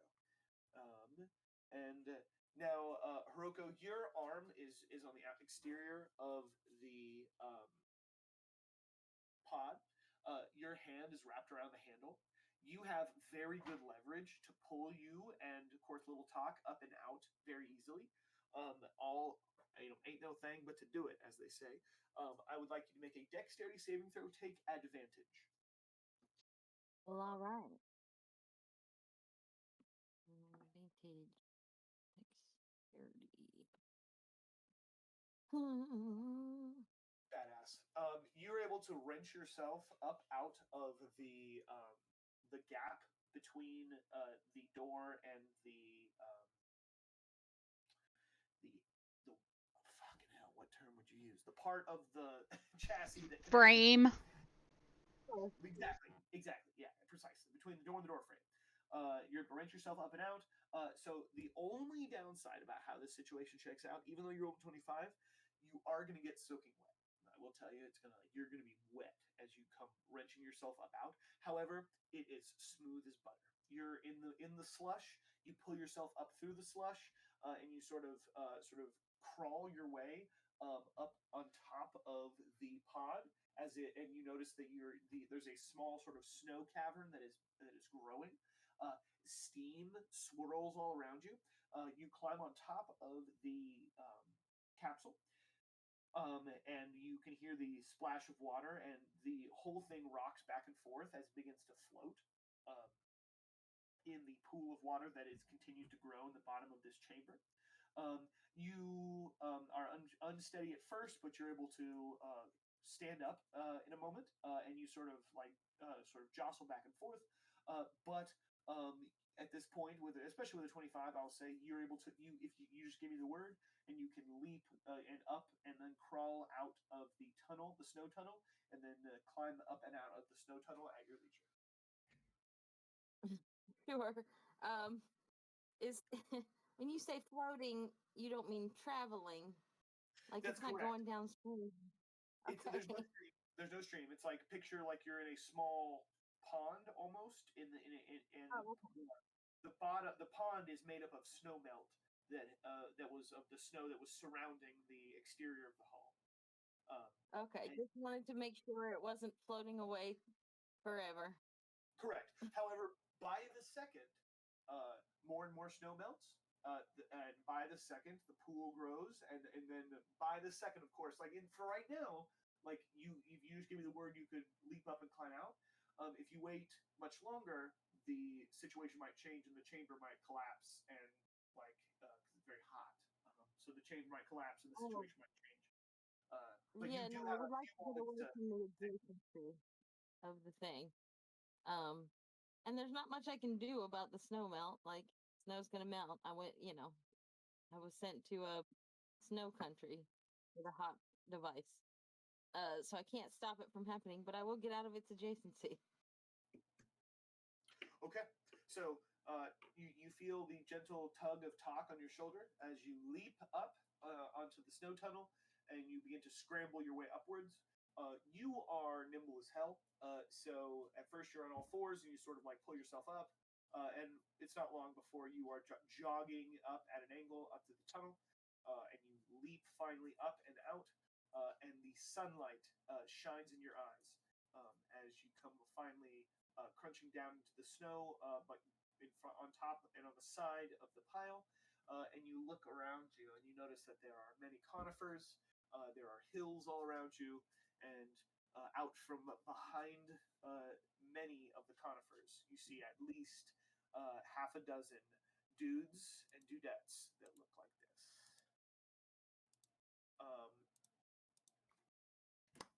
So I'm going to show you a picture, and this picture is in Discord. Uh, Oh. Picture like maybe, and it's hard to say, it's hard to comprehend what I'm about to say maybe, but picture these people are maybe like 50 to 80% less badass than this guy is. So it's like these, you get the impression. I mean, there's a lot of them, but it's like you get the feeling like you could mow your way through at least a handful of them. Like you are very much better trained than them, but like they have strength in numbers, and they are all about, and they are none other than, and perhaps you recognize a couple of them as at least, yes, indeed, the Shadow Boys.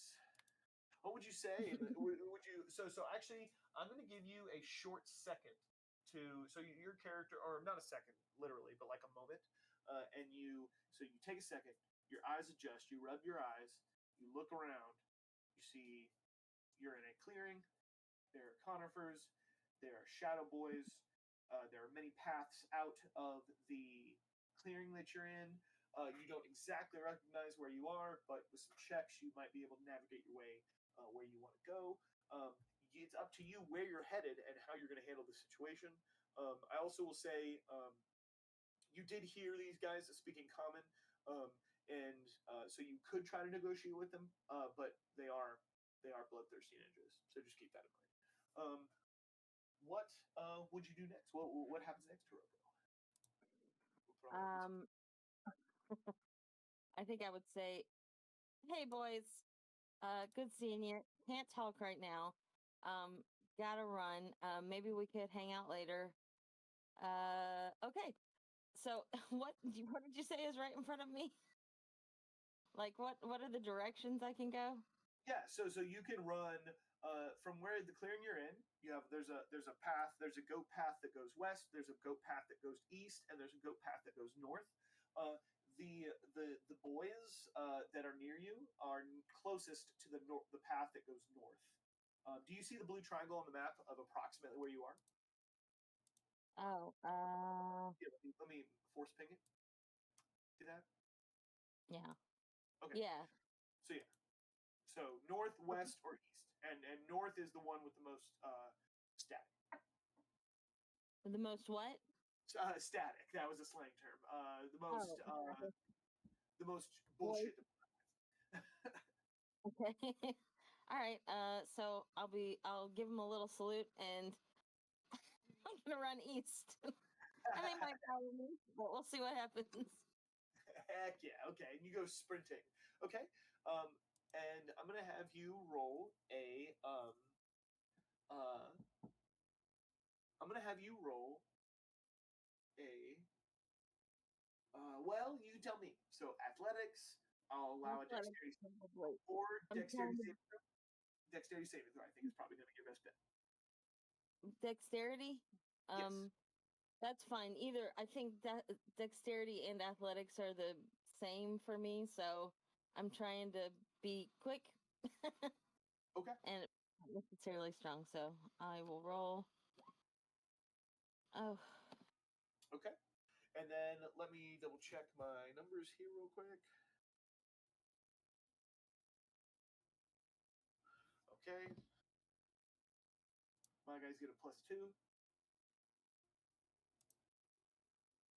ooh. Ooh. Excellent. All right. So you give him a half-ass salute, and the one in the front like will whip around and look at his buddies like with a is like what the, and then he's gonna whip back around, and you're gonna be fucking gone.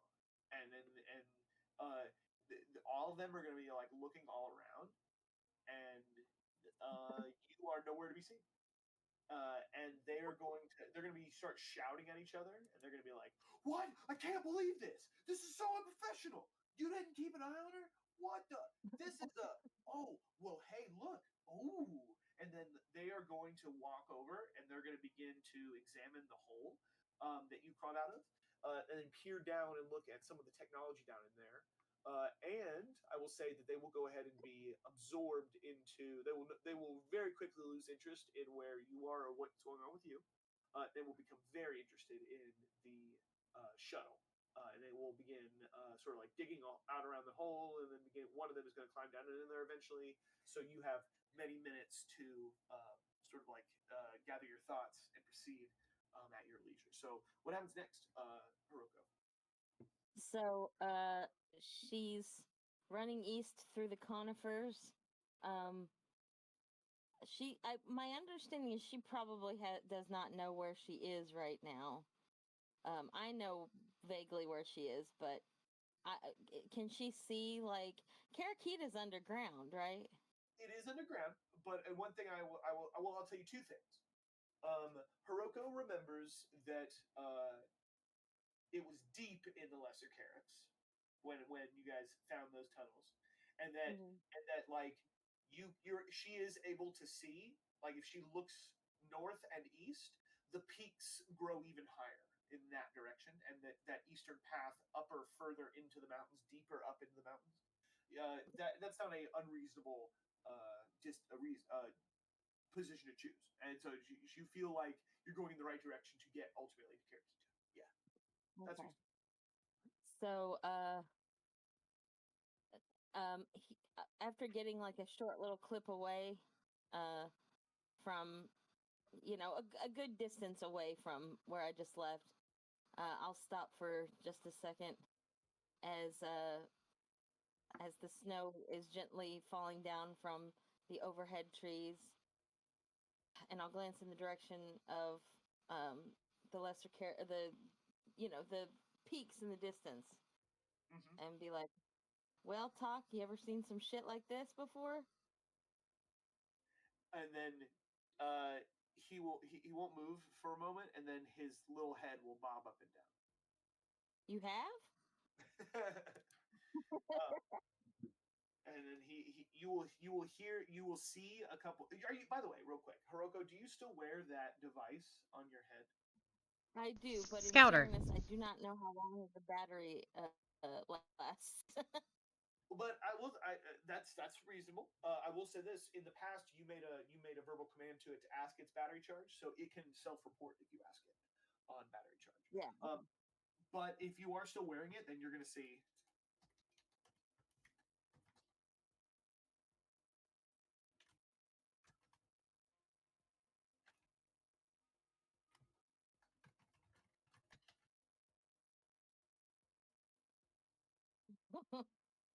The horrors of code are hard to describe. Well, you just sure are full of surprises, aren't you? Well, I guess, oh, yeah, I asked a question. Surprises and a positive attitude. And that's what it's going to take, my friend. All right. Onwards and upwards. Do you want to race or you know what? No, never mind. You just stay here. And all right, 3, 2, 1, go. And Hero starts running through the woods again. Propelled by the thrill, I suppose. And I would, at this point, exercise my lever. Ooh, okay. Now, real quick, did you leave talk on the snow, or because like I think the default was him on your shoulder. Yes, I made a very bad joke, like, do you want to race? And then I was like, oh, never mind. Okay, all right. Take inspiration. We're gonna switch to Dario, and then Ba-doo. actually I'd like to take a short break if that's okay, so I can go grab a Sure. snack. I'm gonna grab a snack. I'll be back in 5 minutes. Alrighty, I will also take a snack break. Indeed. BRB.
Yes.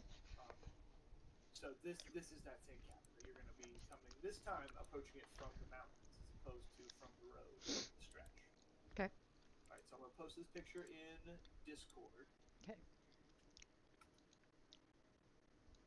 Okay. Oh my. Similar to the picture, there is a light on inside. It appears to be there's a fire in the hearth that you are able to see through the Burning window in the as you peer at it from the clearing. And I'd like you to roll a perception check, please. Okay. Perception is the first P. Okay. On the far side of the cabin, Mm-hmm. uh, you can see the proof of what that hoopla lieutenant told you. Is that like it is like the war is raging. So it's like it is misty kind of, and you're able to Mm-hmm. sort of like squint and peer through the mist. But out on the stretch, as far as the eye can see, like there's sort of like parties of hoopla soldiers and parties of Catskill soldiers that are just like uh, running to and fro and screaming and clashing and dying all around. Would you like to approach the cabin, and if so, how? Yep. I'm done with this bullshit. So I'm just gonna stride right up to it. Okay. Um, you go walking right up to the cabin, and the screaming is loud and nearby, Uh huh. um, and you feel like on the other side of the cabin, like there are at least half a dozen people who are locked in mortal combat. That's fine. You know However, what? I tried, but these assholes are destined to just fight each other into oblivion, and I don't have time for it. I don't have time for it. I'm full speed ahead. Eyes on the prize, baby. Eyes on the all right. prize. So at this point, you're in the backyard, more Mhm. or less. Yes. There's a window. So like that window in that picture, like we'll say there's another window on the other side of the house that you're able to peer into. Mhm. Would you like to walk up and look inside the window, or Yes. would you like to walk up to the door, or would you like to just do anything else? I'm gonna look into the window and on the way to the door. So. All right. You go walking up to the door. Oh no, sorry, to the window. Mhm. You go walking up to the window, and Yes. you sort of like put your back against the wood, and you sort of like crane your head around, Mhm. and you look, and there's someone staring right at you, and they look like this. I'm gonna post it in Discord. Uh huh. I pull the pictures from the Discord into. Oh, he's creepy. I will lick the window. You what? I will lick the window. You lick the window? Yes. Would you like an intimidation check or a performance check?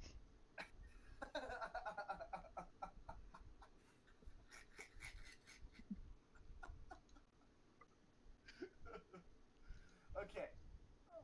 Wow. Hold on. I don't even know how he would react. It's salty. Huh? That's the He's been effect. sweating in that little place pod, and she needs some salt. And this place is salty as hell. Yep. So you do go to lick the window, and Mhm. you do feel or rather, you taste a slight salt that is somewhat caked on the window. Um, the hooded figure Mhm. continues to stand, and he's not like painting still, like Yeah. he's obviously alive and standing there, but he stands very very still, Okay. and just continues to watch you as you enjoy licking the salty windows. Shit, I was hoping to startle him. All right. I'm gonna wave at him and head towards the door. You go walking over to the door, Uh huh. and you hear the sound of thumping boots. And before you get to the door, like there's a couple steps that lead up to the door, and you'll Yeah. walk over, and you'll take a couple steps up the door, and the door will open before you are able to reach the handle. And the door is gently pulled open, and this hooded figure sort of stands, holding the door, presumably for you, sideways. continuing to be very, I mean, not frozen, but very, very still. Yeah. Good evening. Thank you kindly. Is the master and mistress of that home here? Got a great deal for them. He will shake his head silently, Oh. and then he will gently with his hand. So one of his hands is on the door handle. Mhm. The other hand will gently gesture you into the house. Oh. See, this is the type of this is it. All right, I will enter. And you will come walking into the house, and he will close the door behind you Mhm. gently. It will click behind you, and he will then walk back over to the fireplace with the flames inside in the fireplace, and he will sort of lean against the hearth, and gently rest one of his other hand. Like so, one arm is resting against the hearth, the other hand is gently resting against what appears to be a gigantic shovel. And he will look at you um, with a sort of mysterious Mhm. Focus look. Like he's just like you can't. He's like he's not looking at you angrily, Yeah. and he's not looking at you friendly. It's like it's a very it's hard to read how he looks, but he stares at you. And what do you do? Well, good evening. Would you like a bite of my dinner? You don't mind if I eat something real quick. I had a heck of a ride here, and I can't negotiate on an empty stomach. Would you care to join me? And he will not move for a few seconds. Then he will stand up and go walking across the room. Poof, poof, poof. And he will go walking out of the room, and you will hear his footsteps thumping down the hallway. You can hear him enter into a different room. What will you do? I'll sit here. I'll unwrap a ration and delicately munch until he comes back. And he will come. You will hear his footsteps in a few more moments, Mhm. and then he will be standing in the doorway. And he will sort of like gently, like he's holding the shovel still, like Yeah. sort of like gently resting over his shoulder. Yeah. With the other hand, he beckons you. Oh. Okay. We will dine somewhere else. Oh, And so you would follow him down the hallway, then? absolutely. So you follow him down the hallway, Mhm. and he leads you into a different room, and this room has a dining room table in it. Oh. Oh. And he will draw out one of the chairs, and then leave it drawn out, and then walk to the other side of the table, draw out a chair, and sit. Appreciated. Oh, it is so nice to have finally meet someone with actual manners. Thank you And kindly. he will nod wordlessly. So, were you anticipating me? Were you, do you know why He I'm will nod. here? Do you know why I'm here? So as you say, were you anticipating me? He will nod. Okay. Yes. So, yes, you were anticipating me. Yes, you know why I'm here. And he will nod. Okay. Wow. Are are you some kind of blessed one? What? How did you know? He will a rare, rueful smile will crack on his lips as you say that, but then it will disappear. Um, and he will draw. He will put one of his he'll put his pointer finger on the underside of one of his eyes, and he will draw his finger down across his cheek. You're crying? And then he will nod. Why are you sad, sir? And then he will reach into his vest and draw out two pieces of fabric, and he will put them both on the table. And one of them is the sigil of Hoopla, and one of them is the sigil of Catskin. He will Oh. take one and put it onto the other, and Yeah. then look you in the eye. Yeah. I tried. I honestly did. But fate just has a different idea. You can't. Sometimes they just want to fight, and you just gotta let them. And it sucks that they're pulling innocent lives into their stupidness, but there's only so much yelling and screaming I can do.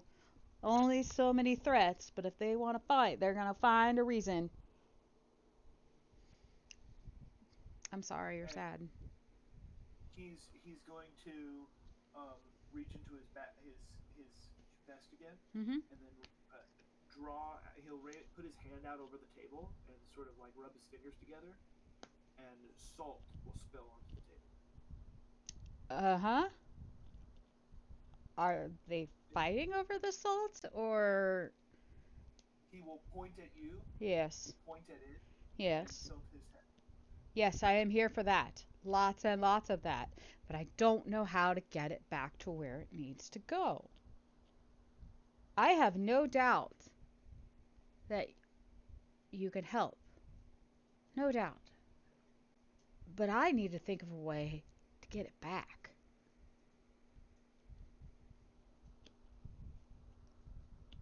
And he will stroke his chin, Mm-hmm. and then he will say he will actually take his right hand. Mm-hmm. He will look at you, take Yeah. his right hand, and then put it into his left hand, and then shake.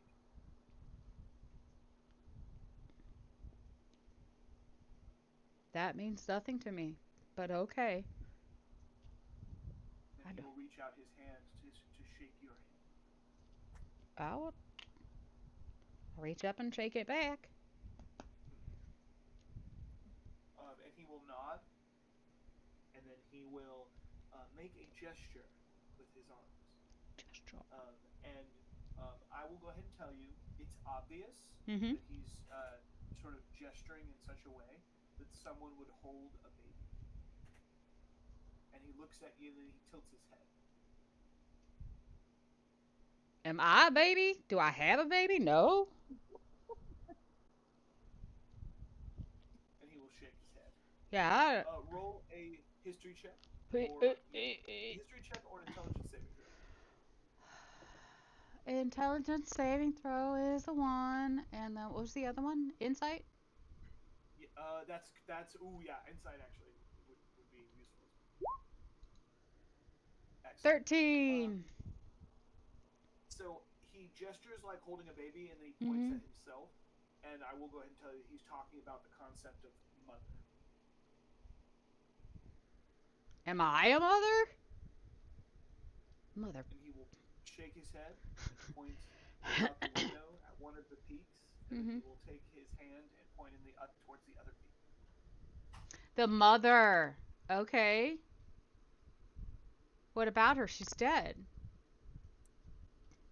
And another tear will spill from his eye, and then he will shake his head. She's not dead. And then he will nod. Where is she? And then he will point out the window Uh-huh. back in the direction he came.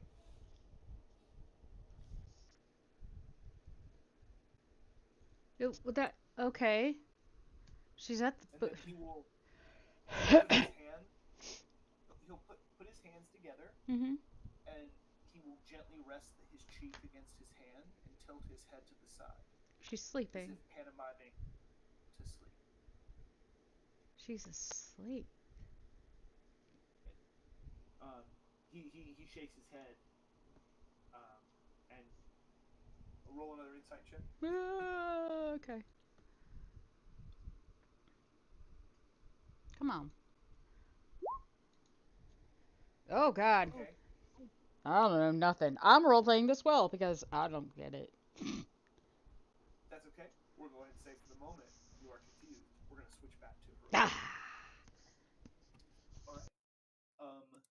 Back to Hiroko. All right. Alrighty. When I last left you, you were climbing up higher and higher into the mountains. Yes. Yes. Okay. I'd like you to roll. So one more check to kind of like get you back to areas you recognize. So I'm Mhm. thinking something like a survival or a nature or a wisdom saving throw, maybe, or perception. So something like that to get you back on track. Survival, nature, wisdom. They're all bad. I'm gonna roll a nature check.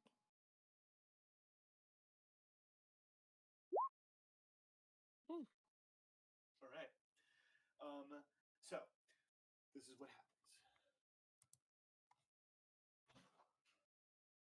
And actually, just for fun and just make sure I understand your perception of the situation, roll me a perception check with advantage, please.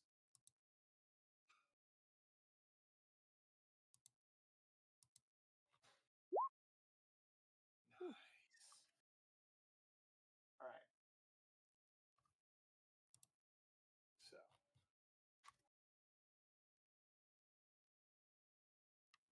all right. You make your way up into the mountains. A couple hours pass, and as you are ducking in between trees, you are occasionally walking on the path, but occasionally ducking into the underbrush. You cross many patrols um, of the Shadow Boys, different groups chatting in different languages. Occasionally, you'll hear them chatting about growing their strength and getting stronger and bragging.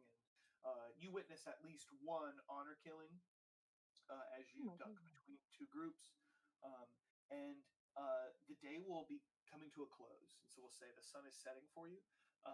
And you are very high up in the mountains, not far from a cave mouth. The cave mouth you entered in last time that took you finally and deeply into the mountains of Karakita and towards the Gnome City. And of course, towards the cave where that old crazed Viking lurked. But when you are sort of making your way down off of the peak, and you end up on a ledge, you're in a tight thicket of conifers, and you're able to sort of peer down, and you notice several things. You notice the cave mouth. You notice at this point a dozen shadow boys, and they have a fire going at the cave mouth. They are dancing, and from the sound of it, they are drinking and having a good time. They're basically having a party.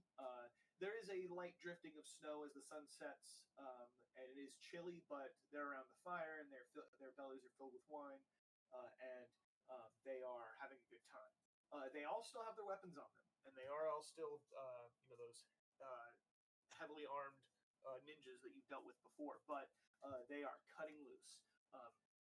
So you find yourself you're going to have to figure out a situation on how you're going to get into the cave mouth. However, with that 19, or rather with that crit, I do get to tell you this. There are many boulders that line the sort of little canyon that you're in.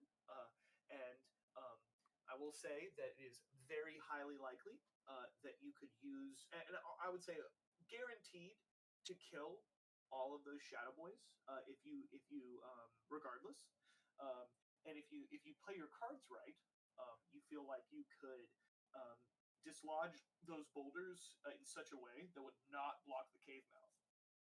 But Mm. I will tell you, so it's like one of those situations where you're gonna have to roll to see. So it's like I'm gonna tell you if and obviously you don't have to use the boulders either. So your options are not use the boulders, do something different, or that's option one. Option two is use the boulders and roll well, in which case you're able to kill all of those shadow boys and still get in the cave no problem. And then option three is use the boulders and fail, in which you're going to block up the hole to the cave and you're going to have to improvise. And however, you are going to kill many shadow boys, and that's a net positive for your current situation. So you're going to tell me what happens next. What happens next, Lauren? Oh, okay. Well, I'm trying to think in character how good Hiroko would feel about just like straight murking a bunch of dudes um who are just living life the way that they live life. Um They, at the I, same time, yeah, go ahead. I'm sorry for cutting you off. Goodness, I do want to mention, like, that maybe some of them are a little bit innocent, but it's like all of them are killers and thieves. I will say that. Well, so am I. Fair enough. Fair enough. All right. She has shot a man. I shot a kid. Just to God. watch. Well, he was a grown man. Um, well, I will say this. I think Hiroko is weighing the situation, and it's like, okay, well, I got a pocket full of ball bearings. Um, what? And she thinks about it for a second and is like, well, the ball bearings haven't really worked out so far. Um, I guess, is it unreasonable for her to think she could sneak, like based on what she sees? So I will tell you, night is closing in. The shadows, they have a fire around the mouth, but like I said, they're feasting and drinking and distracted and talking and doing a whole bunch of stuff, and the shadows are long. And so it is possible. It is possible, I think, for you to do a sneaky maneuver if you are able to. But I will say, meta talk. It won't be one check. It'll have to be a couple checks. But yes, if you're asking me if it's possible, the answer is yes. It's possible for you to just good old fashioned sneak your way in there. It is possible if you want to go that route. Yes. The only reason I say that is because if she's thinking about the idea of blocking up the cave mouth, that doesn't seem like the best course of action. Like, if there's a chance that that could happen, uh, I don't know. She would rather be cautious. I don't blame you at all. Let me flip a coin. It would be I'm really thrilling. It would be thrilling to see those boulders tumble down. all right. Evens are sneak, odds are boulders. All right, we're trying the boulders. Nice. Okay, so what's going through Hiroko's mind in this moment as she stands up from her crouched position and begins edging her way over to where the boulders are? um, if by this point she's already made her choice, she's thinking, okay, all right, well, so if I she it's kind of like that meme you always see of like the woman from like I don't know some cop show where like all the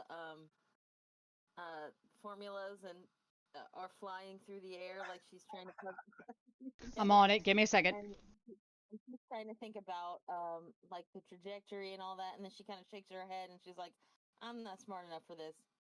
And then she just kind of like she does that thing where you pretend to spit on each palm and then you rub the palms together, and then she just pushes a random boulder Oh, yeah, okay.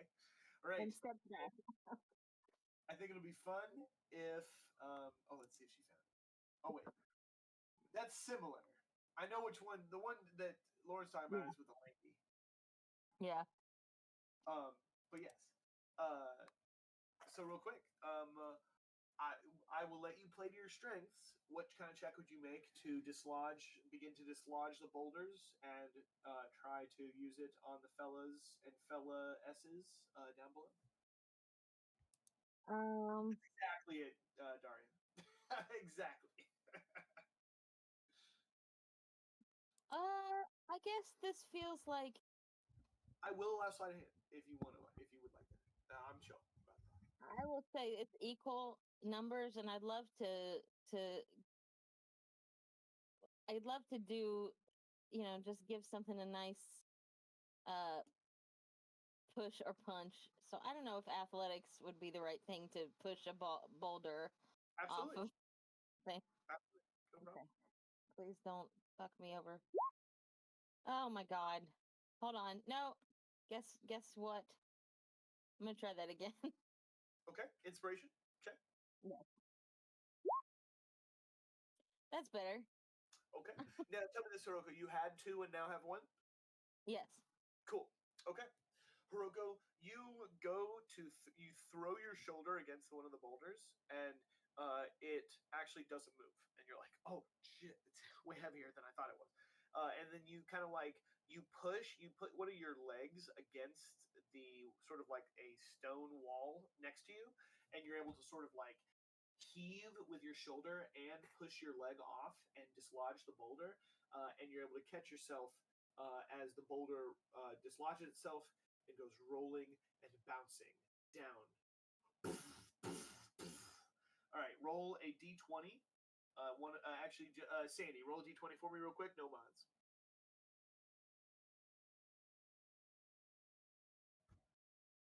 Oh no. Oh man. One died. Only one died. Only one Right. died. So, the stone will go bounding down into the valley, What? and it will come crashing down like a bullseye on top of the campfire. And the poor sods sitting around the campfire, well, the good news for them is that they will never see it coming. Oh Because God. it just and dust shoots out, and then and then the fire goes out, and in a few more moments, the dust clears, and you look down, and as the sun is setting, you're able to sort of squint in the dying light, and you notice that the boulder mostly blocks the cave entrance, but there is a small sliver of way to get through. Damn. And with that, we are gonna go back to Daria. Yeah. This poor guy. I don't know what the hell he's talking about. Or not talking about. And actually, this is what's gonna happen. Mm-hmm.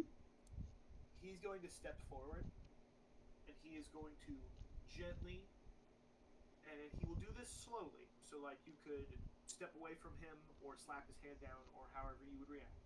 But so, at any point, he will gently, slowly start to raise his empty hand up towards your head. And it will be slow. And would you stop him or step back? No. What is. I'm gonna ready in action to dash if he does something bad. Okay. Are you gonna let him? Are you gonna? Because so he goes to touch you. Are you gonna let him Yeah, touch you? I'll let him touch me. Okay. I mean, I've licked a window in front of him. I mean, come on. And so he will his cold ice cold fingers will gently touch your cheek. Oh, hey. And he will look you in the eye, and then you will Uh-huh. blink. And as you blink, you begin to see visions. Oh, God. All right. And you see the first thing that you see is a house. I'm gonna post this house in Discord. All right. This is what the house looks like in Discord. Okay. Cabin in the woods. Woo! That's a neat cabin, though. Wow. Oh, sorry. There's no truck. I'm sorry. I should have noticed that. There's no truck. Oh, yeah.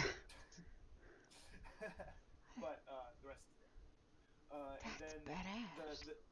your vision dashes into the front door, and you begin to see figures. And the figures that you see are your eyes sort of wash over the various rooms, and you're able to see that these figures are seated around a kitchen table, or rather a dining room table Mm-hmm. instead. And one of those figures is this guy. All right. One of the figures is this guy. Mm-hmm. And the two of them, you see their faces, and they're smiling, and then they look down the table, and then you see their faces turn to horror as you sort of like your vision turns and sees the figure who's sitting there at the table with him. Um, and the figure you see is this figure. And now this picture is going to be kind of scary, and so I apologize. We're posting in Discord. Hopefully, it's not too scary. Just warning, it's scary.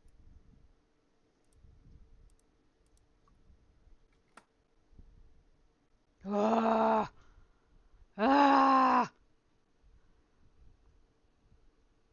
And this figure, blood drips from her mouth as and then you whip your eyes whip back to the young men, or no, they're not young men, they're For the brothers.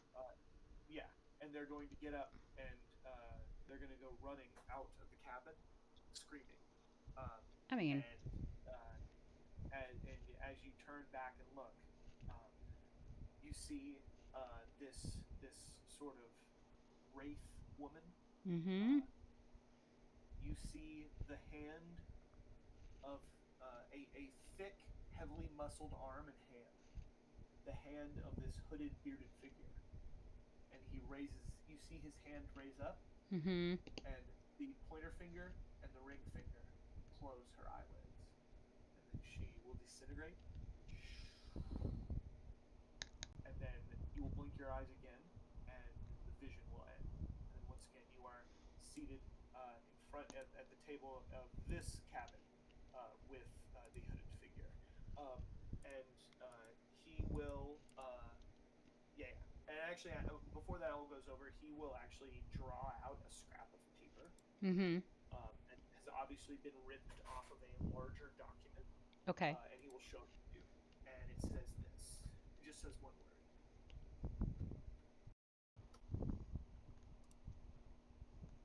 And he points to himself. Alas. Poor Yorick.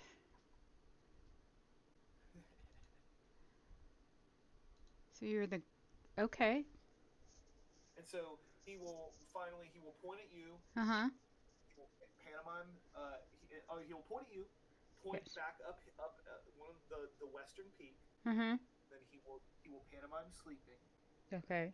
And then after he does that, he will reach into his vest and draw out another pile of salt and sort of like gently sprinkle it on the table. Okay.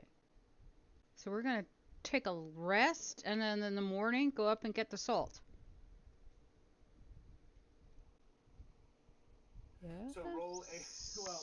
Okay, so you get the impression. I'll go ahead and tell you. Thank you. Sorry. You get the impression that if you can put the mother to sleep, like if you can put her soul to rest, Okay. Oh, you want me to put her to sleep. Okay. All right. Let's go. Let's do it. And then he will actually, with that, satisfied that you understand what he's implying, Oh, he yeah. will stand up, walk out of the room with his thumping footsteps, and Mhm. he will gesture for you to follow him. There we go. All right, and you go to follow him, Mhm. and he leads you down the hall to a different room that you haven't been in before, and he will go in there, and you will notice that there is a comfortable bed, and he will stoke a fire in the room, and Nice. if you go into the room, he will then leave the room and then close the door behind you. Okay. And you are in the room. Mhm. You're comfortable. It's warm. You could sleep if you wanted. Did you want to sleep? Yes. Okay.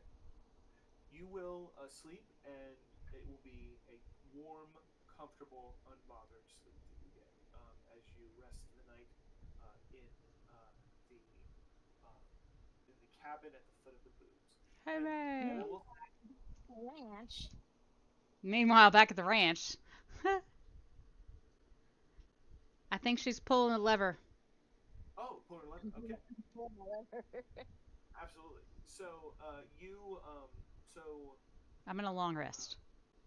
yep. Daria is sleeping in the as a guest of Yorick, and then the camera pans across the lands off to Hiroko, up into the mountains, and the sun is now set behind the mountains. A sort of like the flakes um, brush against your face, and it is growing very, very cold now. And you peer down through the gloom, and you're able to see, like I mentioned before, that there is a crack that you feel like you can get down in, um, but it may take some doing. Um, you are very confident that all of those shadow boys that were camped out down there at the mouth of the cave are pancakes, and they are a not the threat is neutralized entirely. Oh, I thought I only put out their fire. Oh no, they were sat around the fire, and it went directly onto them. Okay. It went directly onto them.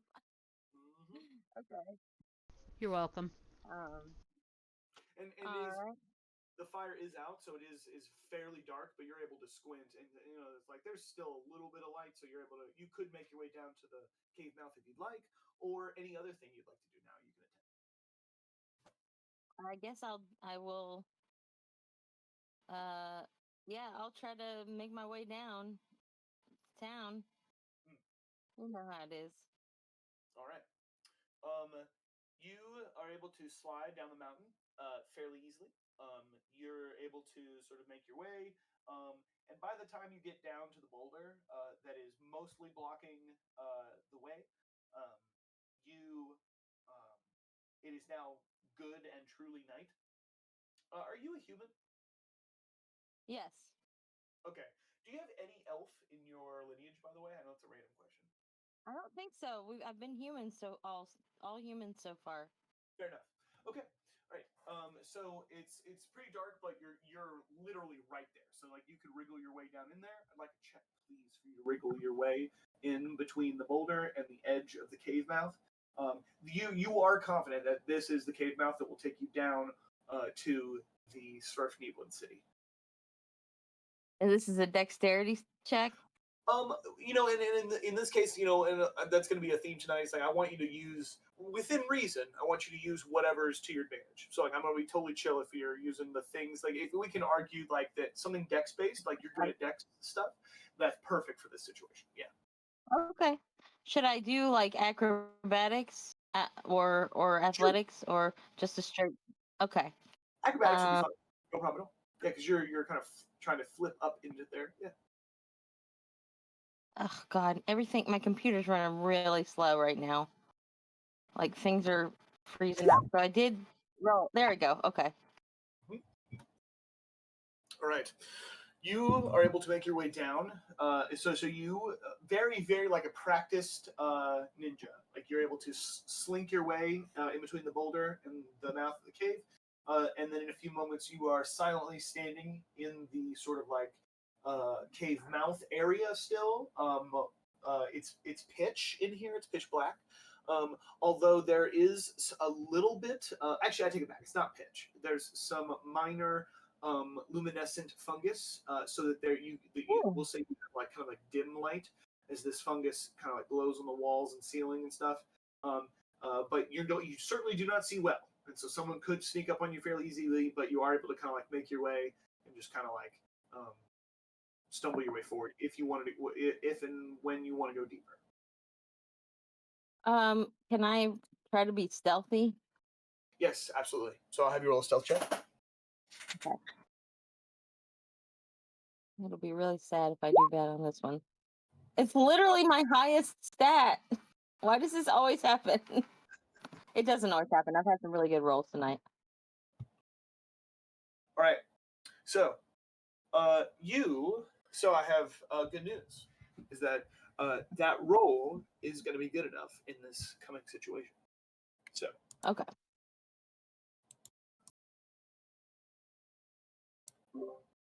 Okay. So, you make your way down the cave. And you're going to be stubbing your toe a little bit. And in fact, actually, I'm going to be a dick DM. And I'm going to say, because it's so dark and you are trying to be quiet, the way going down is a little bit rough. You're going to stub your toe, the same toe, a couple different times. And so I'm going to say you take 1 day, unfortunately.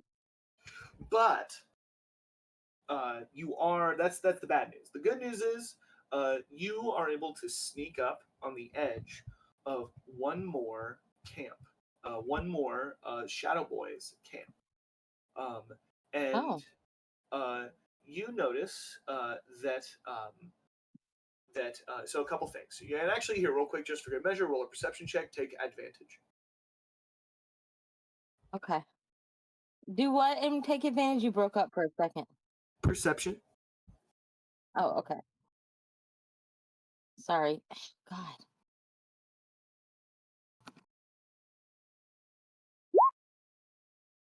Okay. You notice that there is a small smoldering fire at the center of this small little campsite that is right here out on the center of this sort of path that leads down to the caves. Um, you notice that the path continues on deeper down into the caves, and you are actually remembering where you are. And you realize that some of the commotion you hear it ahead of time, but then you're able. The commotion is what actually covers your approach, makes it very impossible for you to be heard in this moment. You hear these sounds of a pickaxe against the stone, um, but you sort of like you peer over this like rock formation and you peer up ahead at the edge of the campsite, and so you notice that it's at the campsite is this cave campsite is at the center of a crossroads again, and so you see it that there's a cave entrance that goes to your left, that where you hear the sound of the pickaxe coming from, and then you notice that beyond the camp, the cave continues on a path going down. You remember specifically the path going down towards the city of Karakita. So it's like you are at a crossroads now, where or it's like you can go straight or left. If you go left, you would go down to that cave entrance or that little side cave where the Viking was, presumably, and then the if you go straight, you would be make your way towards Karakita.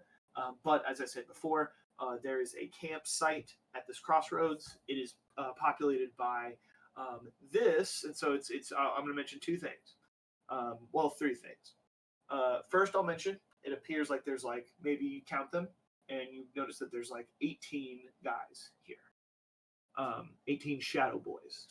Okay, that's the first thing you notice. Then the next thing you notice is that 17 of them are injured.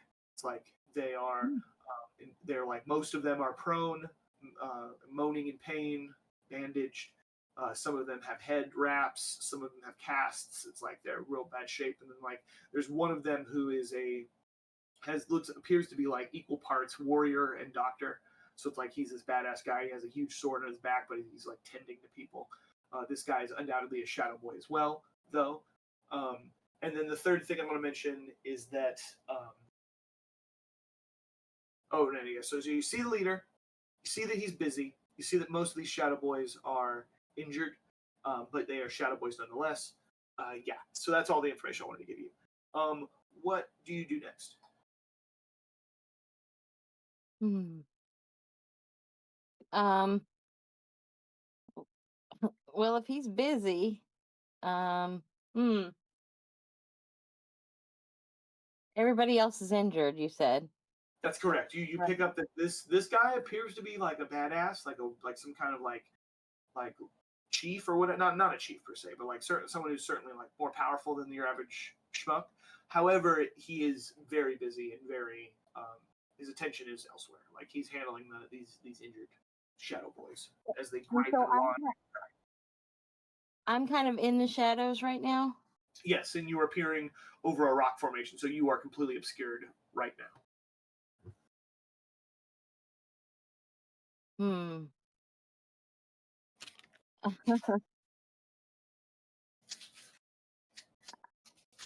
Hmm.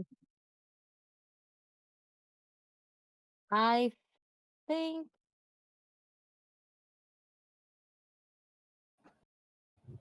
since I'm hidden, do I get any advantage if I try to sneak this guy, or like if I try to not sneak, shoot this guy with a with a short bow? You're gonna try to assassinate him. I don't know. I'm gonna. I It will let seems you like try. the same. I will let you try. Um. God damn! I don't know what to do. it seems like it seems unlikely that I'd be able to sneak by because they're right at the crossroads, right? Well, meta talk, I will tell you this for free. It is highly likely that you can go unnoticed by this lieutenant guy, this captain guy, but Mm-hmm. it's questionable whether or not you will be completely unnoticed. Gotcha. Just because he's busy. The rest are injured, but they're not blind necessarily. Okay. Some are. Some are. I will say some appear to be blind, yes, but not all of them. All right. Let's see. What do I have? Let me try. I want to be creative, but I don't know what I have that could help me do that. I wish I had like I have no idea. Well, let's do a scene switch. I can give you a little while to think if you're cool with that. Okay, yeah. Let's go. Okay. All right. So we switch back to the boobs. Ta-da. I've had so much fun with this. I hope you guys don't find it too crass. That's fun. Oh, the blue. That's fine. Oh. Have you ever heard of the Grand Teton Mountains? Indeed. Heard of them? Yes. Yeah. In French, it literally means big boobs. That's what Grand Tetons means in French. Yeah. Yes. So that's my inspiration. All that, and there's a. Well, anyway. Inspiration. It's all of our inspiration. We're all inspired by large breasts. Indeed. Indeed. 'Tis my muse. All right. But yes. Anyway. So you awaken the next morning, Daria. And the fire in so you wake up, you're comfortable, you're in the bed. Somehow your boots are off, but they're laying right next to the bed, so you're like nice and comfy. Mm-hmm. And, you sort of like kick your feet over the bed, put your feet back in the boots, and you notice the fire is smoldering in the fireplace, and it's like you get up. And is there anything you do in this room before you would leave the room, Daria? No. I'm good. So you gather your things and you go and open the door and you walk back out into the house and you go from down the hallway and go from room to room and you notice the house is empty. But where's the key, man? Where's the key? Shit. When you walk into the dining room, Mm-hmm. you notice that there's a key on the table. Oh, hey. That's awesome. Well, shit. But I gotta go put the mom to sleep.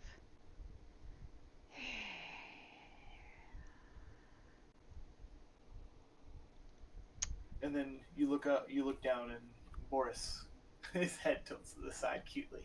Oh, you had a long rest too, and you got your fire breathing back. Okay. So, I gotta go put the mom to sleep before Yorick will help me get all my salt. At least that's what I think is happening. Alright, let's go find the mom. What do you think, boy? And he will leap up into the air happily. Hello! Oh, God. Okay. Oh, come on now. You're singeing my eyebrows.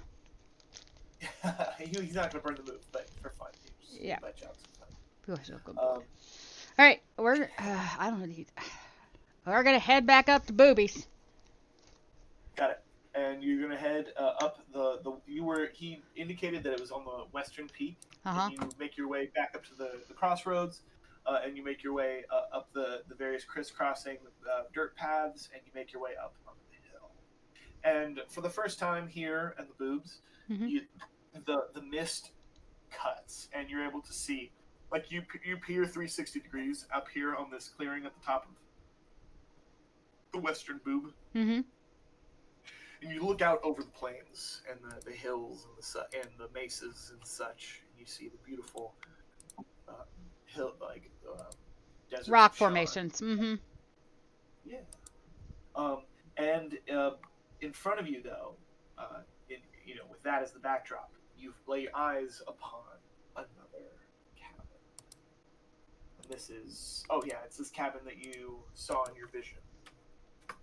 Now I'll post it again in Discord. That's the cabin. The cabin he showed you in the vision is the cabin you see before your eyes. Of course, there's no truck, of course. Right. This cabin. But you, you stand, you and your doggy stand at the edge of the sort of little area, the little clearing. There are a few various trees around. There's a nice. It actually, you're at the top of the boobs now, so it's like it's actually very breezy up here. It's like nice and like the wind whips at your cloak, and you feel like nice breeze on your cheeks, and you and your buddy are nice and cool. What do you do next, Dari? Where are all these cabins in the middle of the desert coming from?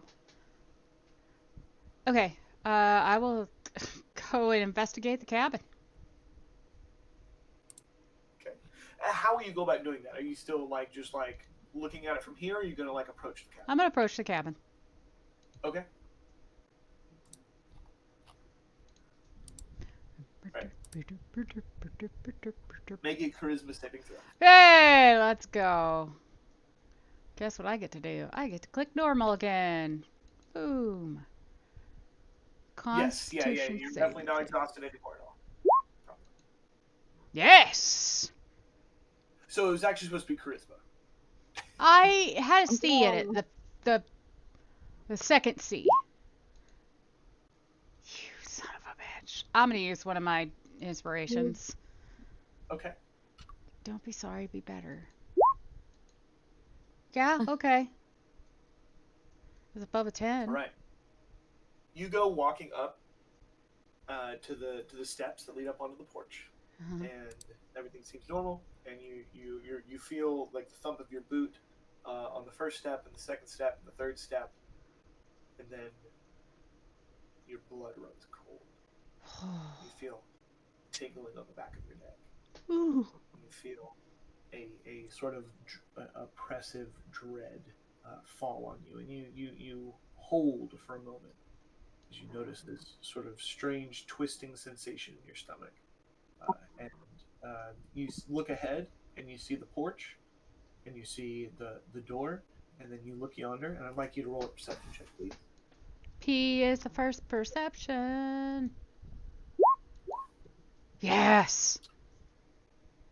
You see a woman walk across one of the windows leading towards the front door.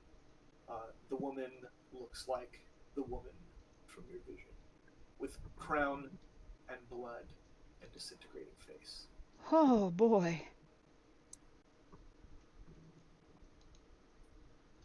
Ma'am, I'm here to escort you to your final rest. You say that out loud? Yeah. You hear a blood-curdling scream come from inside. Of course.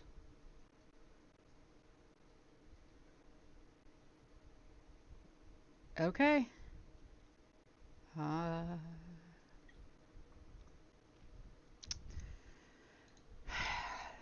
you keep it down? I got a headache, ma'am. Spelled. You hear nothing in response.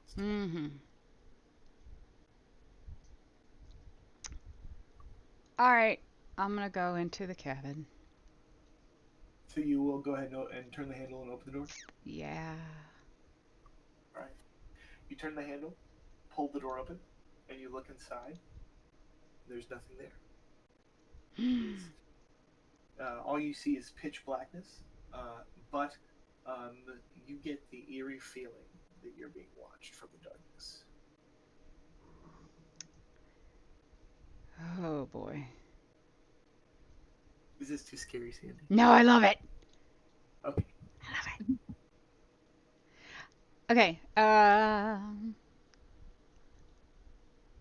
Do I have a light source of any sort? I have a dog that breathes fire. I think think it would be reasonable to say that you have at least 1 or 2 torches. I got a That candle. would be reasonable. I got a candle. I'm gonna light a candle and go on in. Okay. You light that candle up, Mm-hmm. and you hear the creaking of the boards underneath your feet. And I would like you to. So you notice that there's a couple of different rooms on the first floor. Mm-hmm. You notice that there's a staircase in one of the adjacent rooms. You hear some soft footsteps coming from the second floor, and you hear heavy breathing coming from one of the adjacent rooms on the first floor. I'm gonna go to the adjacent room on the first floor. Okay. You go walking in, and you see a young lady, a young blonde woman, and she is standing in the corner of the room, and she is facing the corner. You cannot see her face. She's wearing a blood-stained sort of frock and coat, like overcoat and dress. And she is the source of the heavy breathing. So you're alive? Hello? No response. I've come to talk to you about your car's extended warranty, ma'am.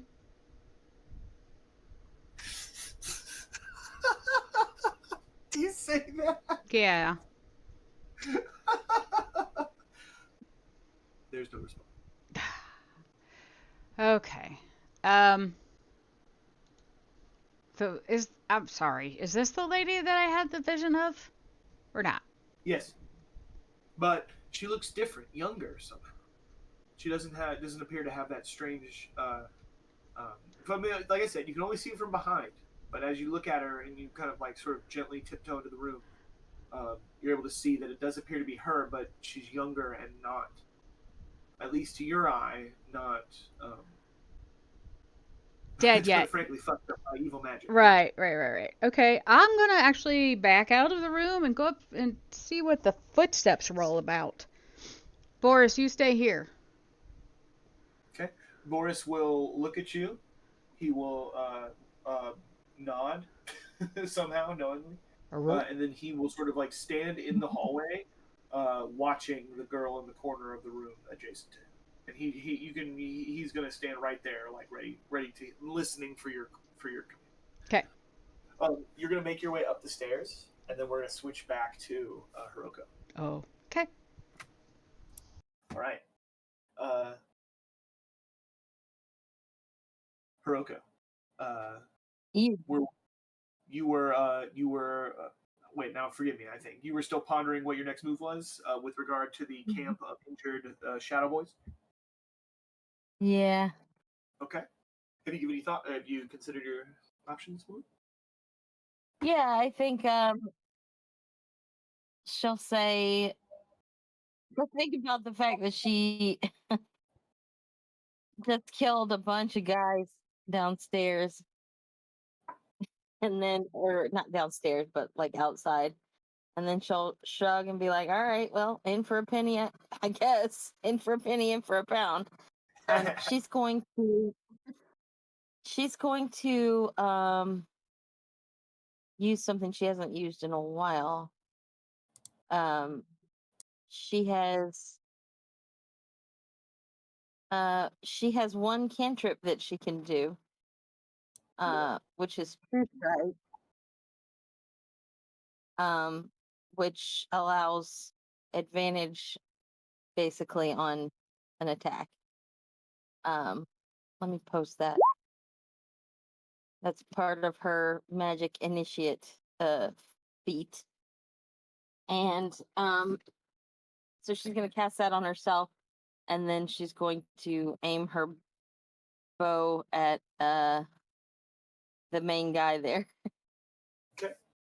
I would like you to just go ahead and roll your bow and then go ahead and do your advantage. Take advantage.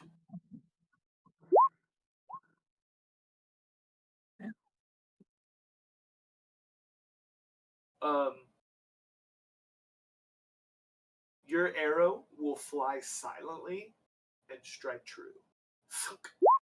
And it will catch him at the base of his skull.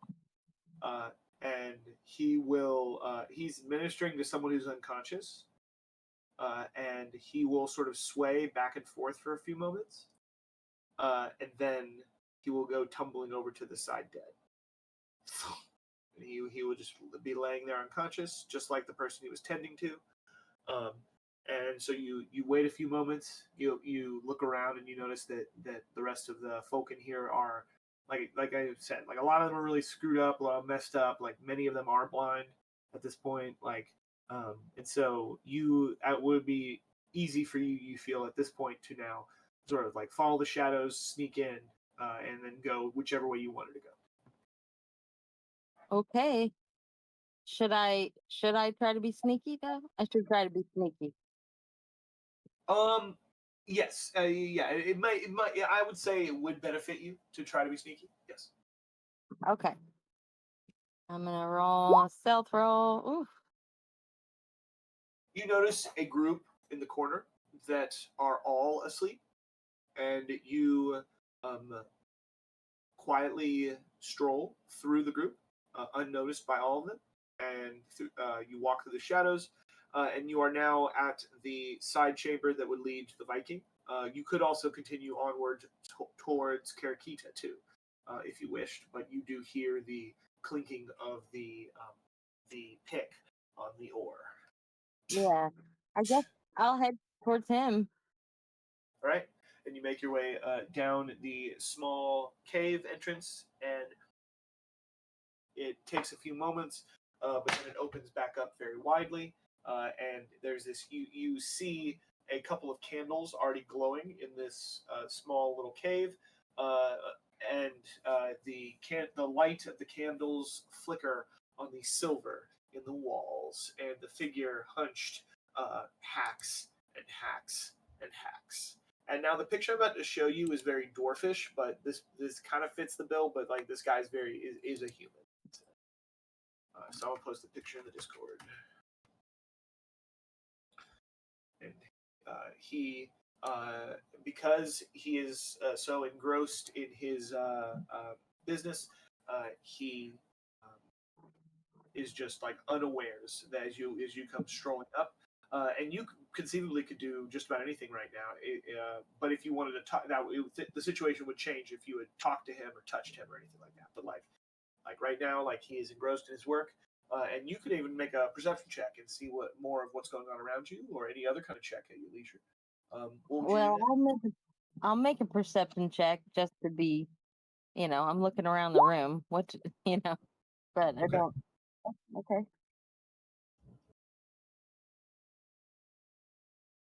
All right, with 15, you notice a few things. You notice that there are piles and piles of silver ore, shitloads even.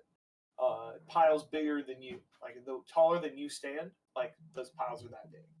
And you notice that there, in fact, and actually in the candlelight, you notice that there is a wagon in here that is filled with a shitload of silver, and there appears to be a sleepy, almost sedated looking aurochs Oh. that is sort of just like standing there next to the wagon, and the Viking hacks away ever vigilantly. You also do see a little tent, and that has like a little pad in it, but like yeah, no, the most of the room is filled with silver ore. You guys know what an aurochs is? Basically like a big ass cow. Yes. Um. So uh I will say to the guy there. Hey, do you remember me?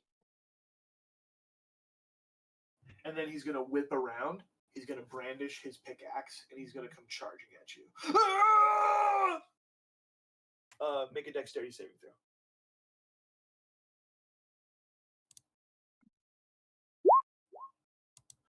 You are a badass and don't give a fuck about a lot of things. And you've like actually Hiroko, you do a backflip and then end up on top of the cart, on top of the pile of silver, well out of his reach. And he's going to swing the pickaxe and hit the ground, and the pickaxe will get lodged in the ground, and then he'll be huffing and puffing, and then he will look up at you, and he will say, hold on, real quick. Did I do a Russian accent for this guy? Real quick. Is that what I did? I think I did. I don't remember. Okay, well, we're going to go with a Russian accent. That's how I feel for him. He's going to say, you are not undead. Why attack me? Well, I didn't attack you. I spoke to you. And I he just has said hello. you look into his eyes, and he has just like really thick, deep, dark circles under his eyes, and he has his eyes are bloodshot, and he actually looks rather crazed. You don't even have to like make a check, but he's not completely out of his mind, but very much somewhat out of his mind. Well, I remember from the last encounter I had with this guy that he was, pretty single-minded in his approach of like just hacking away at that wall. He wasn't aggressive, but he seemed, it was hard to get through to him, although he did have a brief moment of kind of clarity where he gave me the gift of a hunk of silver ore after I talked to him about his brother. Mm-hmm.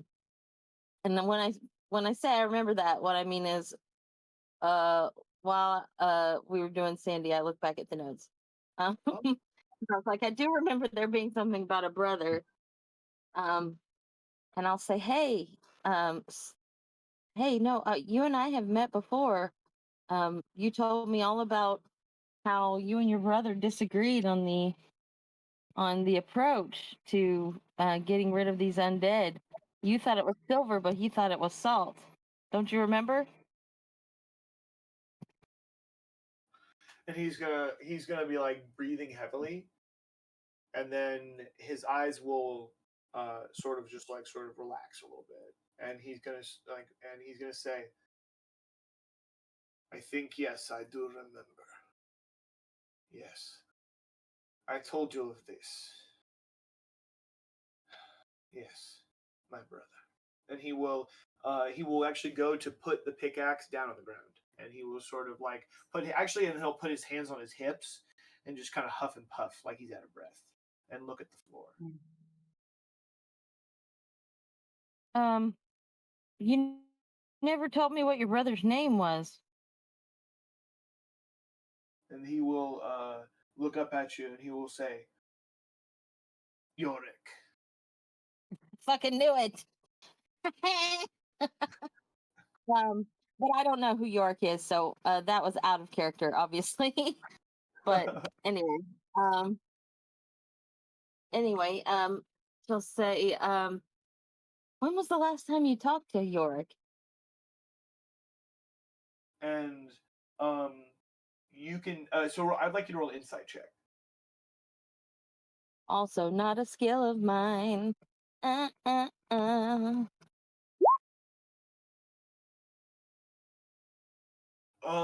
He disassociates, and he sort of is just like sort of standing there breathing, and he is like looking at the floor. I will reach into my backpack and pull out a couple of Slim Jims, and or whatever the equivalent, beef jerky, whatever. Yeah. And say, boy, I sure, I could use a snack. How about you? You hungry? And I'll offer him a piece of beef jerky. And his eyes will narrow. He's going to look down at the beef jerky, and then his hand is like shaking. And then he will just like his hand is moving slowly but shaking violently, and then he will hold his palm upwards for you to give him some of the meat. Which I will do. And he will... yeah. I didn't mean to cut you off. Go ahead. No, go ahead. He will you'll put it in his hand. His hand shakes and he drops it into the dirt, and then he will drop to his knees and then and pick it up and then knock the dirt off of it and then begin to chew on it. Um, yeah, why don't we sit down? Let's just have a seat. Everybody needs a break. I'll share my water with him, like my canteen. Um, and just say, look, I'm trying to remember. We passed through the salt.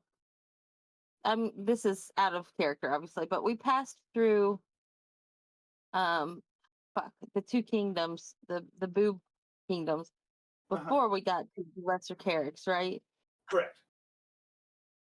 And it was at the time I was the one who approached that little cabin and saw a guy with a shovel in there, and then he was gone. If I recall, Yes. didn't I? Yes. And Okay. and Metatalk, that is that guy that Daria has been interacting with. That guy with the beard. He's Yeah. the one. Yeah, in the hood. And that's what I thought. At the time when I met this guy, I thought, because he kept talking about how his brother thought that salt was like the solution. I we already knew by then that neither salt nor silver were the solution um to the issue of the undead, which I think is what he's saying, but I never quite got that out of him. I'm just thinking out loud. I'm sorry. I'm thinking out loud about how much my character would have put some things together, but I don't think she would have any reason to assume really that his brother was the guy back in the cabin, other than there was salt all around that cabin. It could have been any guy. But anyway, I guess she would say, so you think that mining silver is the key to what exactly? Sorry. I just took a shot. Oh, okay. I thought that was the noise. Sorry. I thought the character just said, huh? No, sorry. That was like a half cough. All right, he says, it is the secret to the end of the undead scourge. How do you think that works? Silver is. And he's going to gently reach over, pick up a piece of silver ore that's on the ground next to him, and he's going to press it against his cheek and go, it is like, as he presses it against his cheek and makes that sound with his mouth. But he of course, he's not actually burning, but he's pantomiming, pressing it against his face, and he makes a sizzling sound. He says, this is against the undead. This is the magic of the world come to bear for us. Okay. Well, I have some good news for you and some bad news. If you would give, do me the honor of listening to me. I think that you and your brother were both right in a way. I think silver and salt are both weapons in their way that we can use to fight the undead threat in this world. However, I happen to know from dire experience that it doesn't work the way you think it does. What we need silver and salt for really is as fuel for a weapon. This would take a long time to explain, but just know that. So, real quick. Yeah. So I will say, so he heard all of those things you just said. Yeah. We'll say at this point, he begins to dissociate again. Yeah. Okay. Let me just. I really hate leaving this guy to like die mining silver. So I will kind of snap my fingers in front of his face and say, forget all that. Why don't you and I take all this silver you have mined and use it the more or less in the way that you intended. So real quick, And I'll say it off to the side, mostly less. so he's going to say he will a strange serene look will wash over his face, and then he will look you in the eye and say, "We will make weapons, yes." We will. There's a weapon. Yes, there is a weapon, and it's a big weapon, and it needs this silver. To fight the undead scourge. A real big undead scourge. Yes. And I'd like you to fight. We're gonna do this. Is what we're gonna do. You're doing a really good job. Your logic is really sound. You're doing a really good job arguing. What we're gonna do is we're gonna do either some sort of charisma based check or a Cha saving throw. And I will let you take advantage. Oh, okay. Yeah, I'll do a charisma save. Is that what you said I could do? Yep, that's one of your options. Or performance check or persuasion check. I don't know if that's a thing. Yeah, persuasion. They're all the same. I'll try persuasion.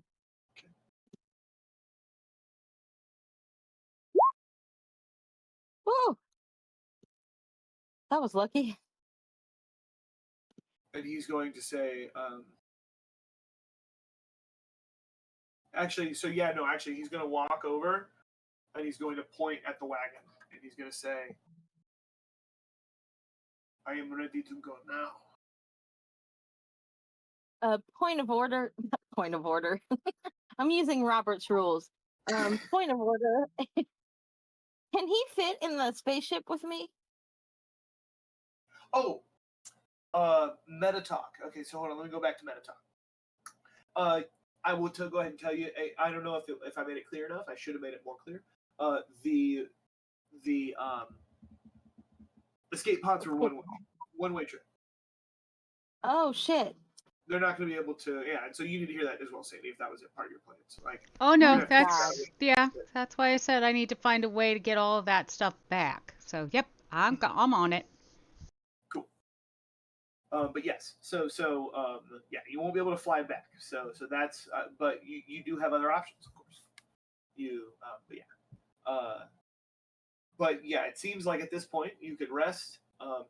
He's going to go over, and he's going to go over to this wooden chest, and he's going to lift up the wooden chest and reach his hands down inside of it, and then he will and then he's going to draw out two things. He's going to draw out an axe, and then he's going to draw out a stuffed bear. He's going to put the stuffed bear inside of his sort of like chest, his like vest inside of his vest pocket.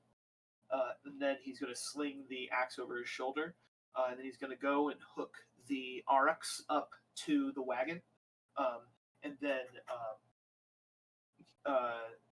it is going to, and then that's going to take a few minutes as he like, puts on the harness and whatnot, and then the wagon gleams, and you sort of calculate it in your eyes and rub your chin, and you sort of realize that it should be that it's a large ass wagon pulled by a big ass animal, and so you reckon that maybe there's a ton of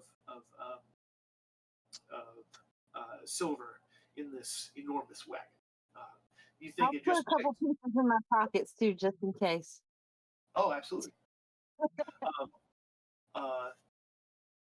And then How very as Goonies of you. And as he's going to mount up in the driver's position, and you would be free to get next to him. You would be free to go on the back, on the tailgate. You'd be free to ride the aurochs. It seems pretty friendly, especially after he harnesses it up. How would you? And walking beside it would be exhausting. So how would you ride on this thing as he? I think riding on top of the silver would be kind of a bumpy ride. Yeah. Do you think I could get next to him? Yeah, there's a seat next to him as well, like shotgun, basically. I'll sit next to him and say, "All right, but I'm picking the music." That's a violation. And he cracks the whip, or not the whip, he cracks the reins on the Aurochs, and it pulls ahead, and he focuses up, and you guys begin to make your way down the dark tunnel, and you look ahead, and you notice that the tunnel ahead is filled with soldiers, with Soldier. Shadow Boy soldiers. Oh, Ooh. of course. But you look at them, and they are still bandaged, but they are shambling Oh my god. and lumbering forward. And as they step into the light of the that hangs from the wagon, you notice their snarling horde faces. You realize that they are undead. See, All right. dropping a boulder on them was a mercy. And with that, we're going to do a quick switch. We're going to switch it back over to Daria. Cool. Hey, Lauren, in about, I'd say about 5 to 6 minutes, I was thinking of calling see what good old, On a test. yeah, what old Seth Cranberry's up to in about 5 minutes. Well, your next climactic moment, let's call it, to Seth. Yep. Okay, no problem at all. Right. I left Daria. Okay. So Daria, you were in the midst of the house. Of creepy time. Actually, remind me what you had just done. So, I had just peeked in and saw the back of what I think is the lady that I'm looking for, but it was a younger version of the lady. And I heard some footsteps upstairs, so I wanted to go see what was upstairs. And I asked Boris to stay downstairs, and I'm going to sneak up the stairs to see who the hell is upstairs. All right. So, you make your way upstairs, and your footsteps are uncomfortably loud. And the boards creak as you make your way up to the second floor. Jinkies. And it's a little bit darker up here. And real quick, what is you're a half elf, Daria? I don't know what I am at this point. I have a candle. Oh, my bad. Never mind that. Yeah, you have a candle, so you're able to see. No problem. Yeah, I don't think I have dark you have vision. Oh, okay, cool. You make your way forward, and you're able to peer ahead into the darkness, and you see the hall, and you see, once again, you see the lady with the crown burned into her face and the blood dripping from her mouth in the elegant ball gown. You see her walk across the hall from one open door to the next, and she goes from one room to the next silently, floating almost ethereally above ground. And you may make a check at this moment, and what kind of information you get will be based on the kind of check you make. Oh, golly. Arcana's a 2. Insight's a 2. Investigation's a 4. Religion's a 3. Medicine is a 3. Maybe a medicine check to see if I can figure out what she is. No. No, I will tell you this. Medicine check may not give you the information that you think you're going to get Understood. from it based on what you just said. Okay. But I will say, if you roll a medicine check, I would give you a piece of information. But it's not the one I'm looking for. So, Arcana. Okay. Okay. Great. Right. I can tell you a little bit based on your Arcana check. That's a good Arcana this check. this is a haunting. Like in your bard, so you've heard tales and such. This is a haunting situation. You can tell that this is a situation where the soul of the deceased is wandering the premises of where they died, Mhm. and their body has not been given a proper rest, a proper burial. And like you've heard horror stories about stuff like this. Yeah. It's like you know that like the body has to be put to sleep, a prayer has to be said, a hymn has to be sung, which you feel like you're a bard, so like you definitely have heard the kind of dirges that you need to sing at a funeral. Yep, exactly. And then, but yeah, indeed. So you reckon that this and now I will tell you, because your Arcana you rolled so high, I'll tell you. This if you get a foul of this ghost, it can fuck you up real bad. Okay. But if you can put the body to rest sooner rather than later, it will solve the ghost issue and put the and you know and then like put the mother of these boys to rest, and then eventually like finish the quest of Jan Yorick. Okay. But anyway, yeah. What happens next? Oh God. Ma'am, it's time for bed, ma'am. Ma'am, it's good night now. Okay? So you speak out, Yeah. but you hear nothing in response. You have a few options. There are, we'll say there's 5 doors before you. There's 2 on your left side of the hallway, there's 2 on the right side of the hallway, and there's a staircase behind you, and then there's the door at the far end of the hall. The far left one is where the room where she came out of, her ghost came out of. The one on the right far right is the one where her ghost went to. It seems like you could peer into the ones on the close left and close right. Okay. And then the door at the far end of the hall is closed. I'm gonna go back downstairs. Okay. And I'm gonna try to interact with the younger one.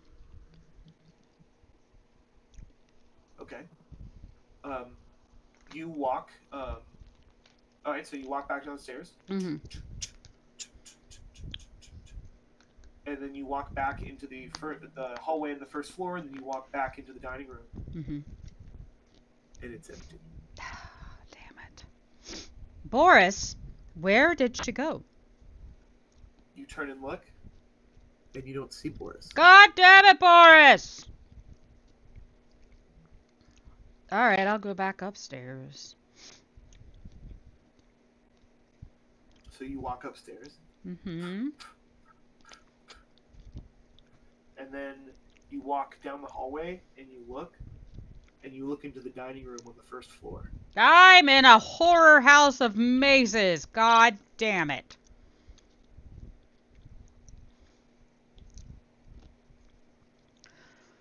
Welp. You hear a scream coming from the floor above. I'll run upstairs. So you run upstairs, and you peer around.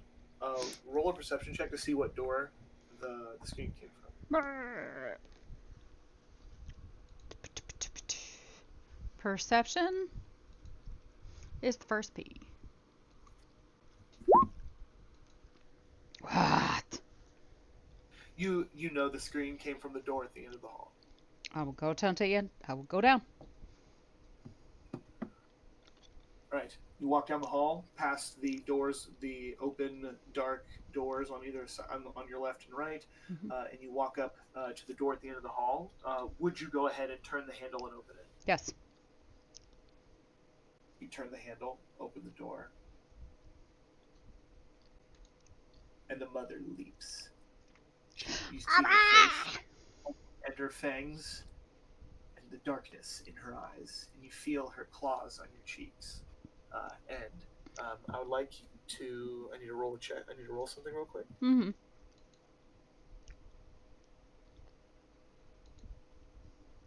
Okay. What's your AC these days, Dari? It is 11. Okay. This is going to be a +4 to hit. This +4.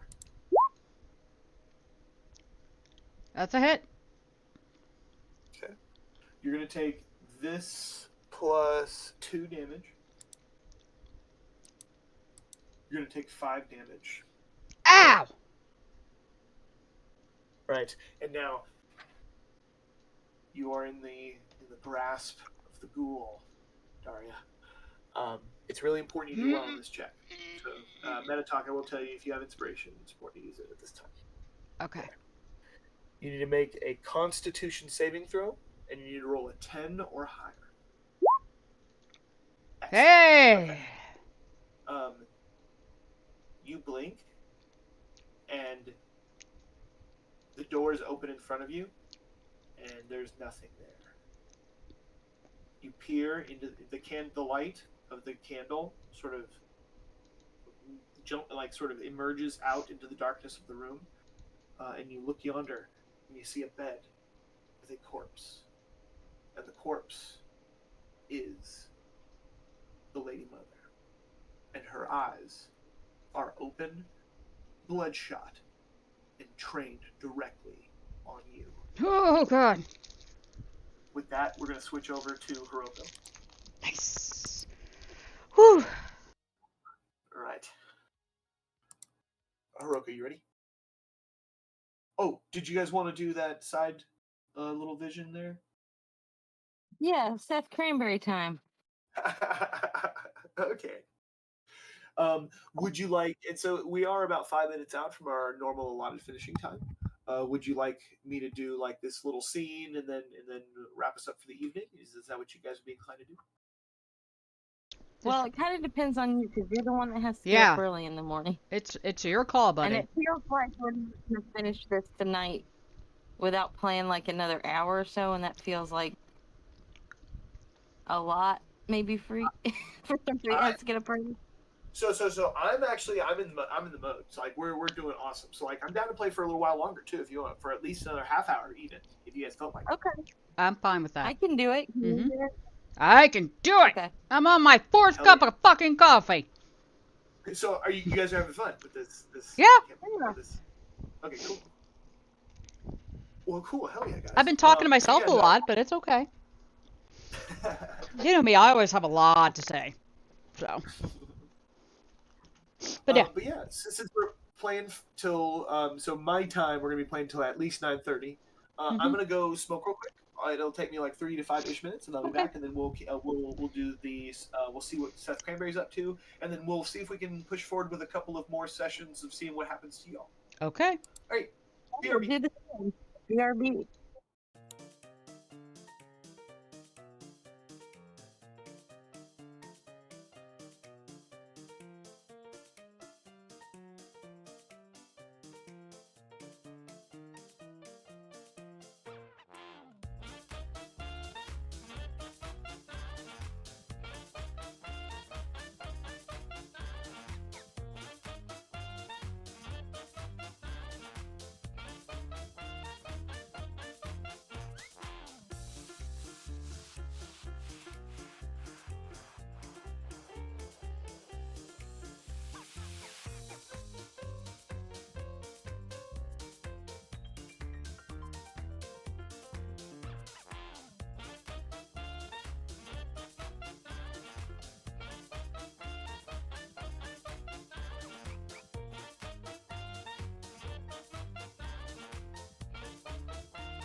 Yep. All right. Get it done, Seth. Get it done, buddy. Watching you. Depending on you, buddy. No pressure. I did him as a Russian accent too, didn't I, Sandy? Yeah, for the most part. Yeah. Just want to make sure I did his accent right. All right. So he is in his escape pod. He's in there. He's never done anything like this before, but he's ready to go. That's what they all say. He straightens his tie, combs his hair back, and the fire lights underneath his pod. He shoots up and over and out the desert, and then into the kingdom of Chakra. A couple hours later, or no, about an hour later, he will be descending from his flight path, be landing amidst the kingdom of Chakra, the Chakran Pine Lands. He goes crashing down, and after the explosion and the rather not graceful landing, he peers out of his little window and beholds a place I don't think he saw before, but heard about. A place that looks like this.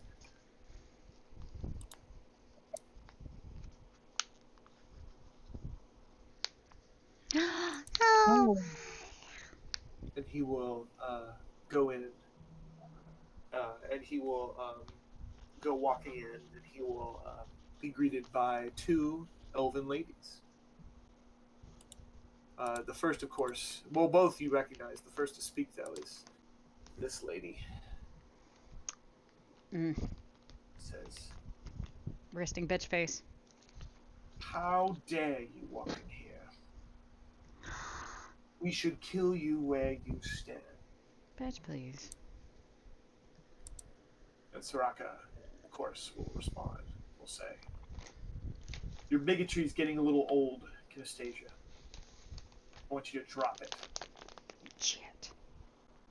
And Kinastasia is going to roll her eyes and scoff and say, "You like to roll in the pigsty, then by all means." And then Bitch. she will storm off, and Soraka will invite Cranberry in to a talk, and the two of them discuss the situation. And Soraka talks about her, her people, and how the situation has only ever gone badly, and he commiserates with her, and they actually shared a joke and a laugh and a smile. And they will, well, they might even, hold hands. Scandalous hussy. And he will make a point in the evening to ask about the onion trader, and Soraka will mention that he comes by often, and that they will be able to, with her help, he will be able to track. He will be able to track down the onion trader very easily. And so they spend the eve together, in laughing and joking and fun. While the evening is enjoyable, the morning is stressful.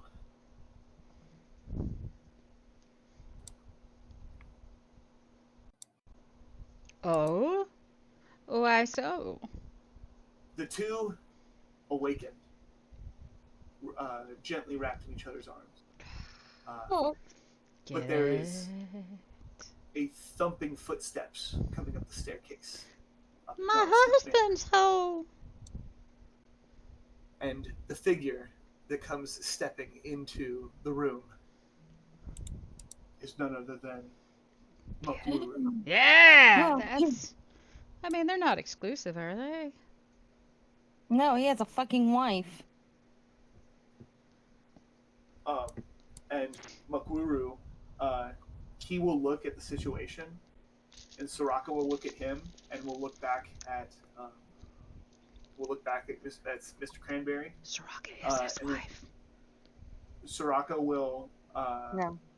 Invite him. climb out of the bed, robe, and she will walk over to a door leading out of the room, and she will close the door behind her.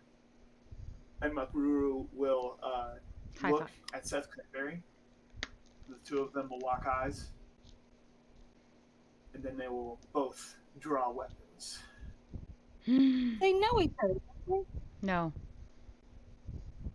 they? Seth came from the village that the Hananumu lived in. Did he The though? two Is that will how begin, it is true that Oh, the two okay. will begin to circle each other, and they will have their weapons drawn. And they will proceed to duel, and they will smash their weapons against each other, and they will throw each other around the room, and the table and the chairs will be broken. And Makururu will get the better of him on a strike, and will kick his heel out from underneath him and drop him to the floor. And Makururu will take his club, point it at Seth Cranberry's neck, and then he will take his weapon and pull it back, and reach his hand down and pull Seth Cranberry up to his feet. Yeah. And the two of them do like a Hercules forearm handshake, and the two of them look at each other in friendship, and they will leave the room together, and they will walk downstairs and Bitch better have some coffee. Soraka will be pouring wine, and out the window, Seth Cranberry can see the onion salesman riding up on a donkey in front of a couple of different horse-drawn wagons filled to the brim with onions. You know what, Seth Cranberry? Fuck you. All right. You got to have a wonderful night in a woman's arms and wake up and have a play fight with your best friend, and then here comes what you need, just waltzing in. God damn it. Some people live blessed lives. Right? Fucking NPCs and their magic bullshit. Meanwhile, I'm fucking bloodied. Some witch trapped me in a hell house. I mean, I'm having a great time.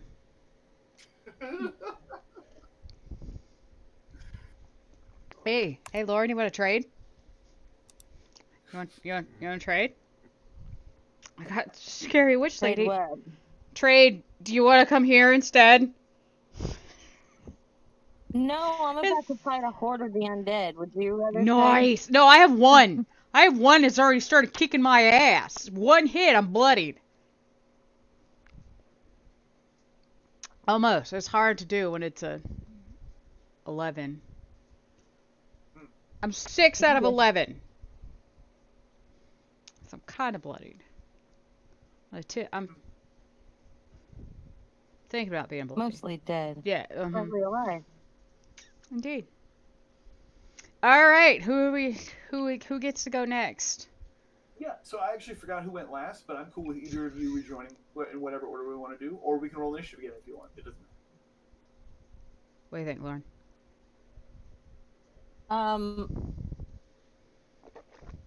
I think you went last, but I'm not opposed to you going next if you'd like. Yeah, whatever Casey's ready for. I'm cool for you. All right, go. Throw your witch Me? at me. No, throw your witch at me. Yeah. Do it. Yeah, throw the witch at him. All right.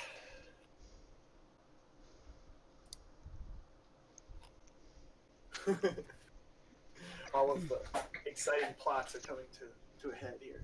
All right. So, you step into the room, and you see that there are several of her standing in the room. But they aren't standing. They're floating, rather. At least 6 of them stand floating in the room. I would like you to roll a perception check, please. Alrighty. An oppressive darkness fills the room. Your candle struggles against it. Let's see how well you're able to see to the back of the room. Perception Yes, please. is the first P. Okay. Yeah, no. You can see. So, in addition to all of these figures floating in the room, about the room, you see that there is a bed at the back of the room. In the kind of gloom, you're able to see that there is a figure laying in the bed at the back of the room. I will attempt to make my way to the back of the room to the person on the bed. All right. You take a step, and one of the floating figures turns to face you. Would you look it in the eye? No, I keep my eyes on the person in the bed. Excellent. You will go walking by it, and it grows. It gets out of your peripheral vision. It gets closer to you, and its face comes up close to yours, and you can feel its icy breath on your neck. You're dead. But- Stop breathing on me. You march forward doggedly, and at this point, another one will turn and come walking up to you, and I would like you to make. You can smell this one as it breathes in your face. You can smell it, and it smells like rotting flesh. And I'd like you to roll a Constitution saving throw, please. Badass. Yeah, it's yucky, and you kind of like hold your breath and you push on forward. And then I would like you to. As you grow ever closer, finally the light of the candle shines on the corpse in front of you on the bed. The corpse in front of you on the bed is the lady, unmolested by the evil magics that have warped these visions of her. This is her just laying in the bed. But as I said before, this is her eyes are open and they peer directly at you. And you come walking up to it, and finally her head tilts to the side, and the jaw opens, and she will scream a blood-curdling scream. And I will have you make either a sleight of hand check or one more Constitution saving throw. One of those two, please. Hey. Excellent. It's loud as hell, and it hurts your ears a little bit, but it's not going to be enough to do damage. You are able to reach your hands out to the head. What do you do? Mother, it's time to sleep. It's time to go. She whimpers and screams with her mouth closed, and then she opens her mouth and screams loud again. You can feel like she can somewhat hear you, but it's like you feel like there's something else that needs to be done.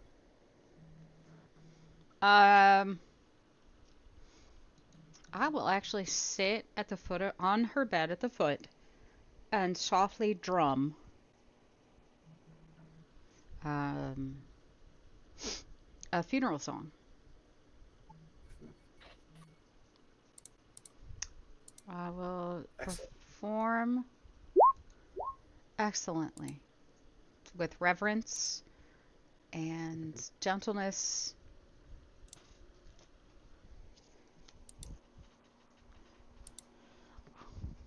Wishing her a safe journey to the afterlife and to whatever God's bosom she prefers. And she will, her bloodshot, wide-eyed gaze will soften, and she will. As you sat at the base of a bed, she would have seen her like shoot up, and like her hip, like from her hips up, she would have sat up in the bed supernaturally, and her eyes would be locked upon you, and her hands wringing towards your neck, but the music washes over, and as I said, her eyes soften, and she relaxes her torso and leans back in the bed and rests her head on the pillow, and you'll see her fingers gently dance to the beat of your music, and then her hand will fall gently to her breast, and her eyes will gently close, and then the overbearing, cold, heavy presence in the room of all of the floating images disappears. Yeah. And then, although it is night, or wait, did we say it was daytime at this point? I forget. I slept it. It was daytime. It was daytime. Okay, yeah. So like it was hard to notice the light coming into the window before, but now it feels almost like daybreak as you are in the cabin and you look down, like, so you looked out the window at the rising sun, and then you turn back to the bed, and there is nothing there but a glowing sapphire amulet that is beautiful and it catches the morning sun rays. What would you do? I would gather up the amulet, take it downstairs, put it on the dining table, whatever table I could find. I go to the front door and call out, "Brothers, come home. Mother has moved on." I will yell that very, very loudly. So you shout that, and your voice echoes down all the way out of the boobs and out across the crossroads of the stretch. And a weird calm will wash over the soldiers marching on the highway. And the mist will spill down out from amidst the tree, or from amidst the boobs, and a strange quiet will wash over the land.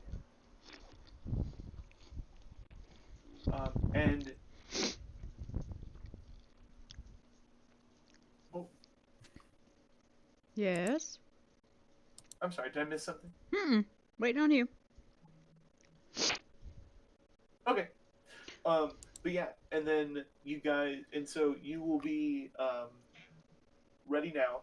Well, okay, yeah. So it does seem, and so you listen for a couple minutes, and the war dies down out on the stretch. Nice. I'm waiting to see if the brothers arrive.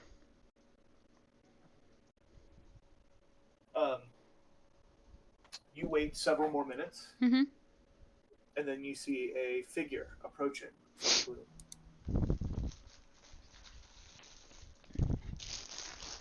And you notice that the figure is Yorick. Hi, buddy. Ow. I did it. He will come walking up to you. Mm-hmm. He of course has the shovel in his left hand, and then his other hand is empty. And he will gently sort of like flourish his empty hand. Uh-huh. And in it is the sapphire necklace that you put up the kitchen table. And then he will take it, and then he will put it into his vest. He will look at you, and then he will reach his hand out to you, as if to shake your hand. Well, I'll reach out. Sure, my part of the bargain's done. And then he will, and so you do shake his hand? Mm-hmm. Okay. As you do that, the second you shake his hand, you hear the gentle, casual, clippity-clop of horse hooves coming up out of the fog.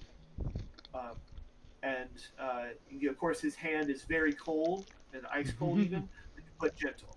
Yeah. And he will let your hand go, and up out of the gloom will be a giant wagon pulled by skeletal horses. Ugh. The wagon is filled to the brim with salt. Ta-da! Cool. Mission accomplished. Now I gotta get it back. And he will give you a bow, and he'll take his shovel and he will gently stab it. Actually, no, it won't be gentle. It'll be a good stab. He'll Hacha! stab it in. Say what? Hacha! Stabbing. Yeah, he will stab his shovel into the salt, and he will sort of put his hands on his hips casually, and he will gesture for you just to mount the carriage and drive it away, drawn by the skeletal horses. I will do so. Yeah, mule dead thing. Yeah.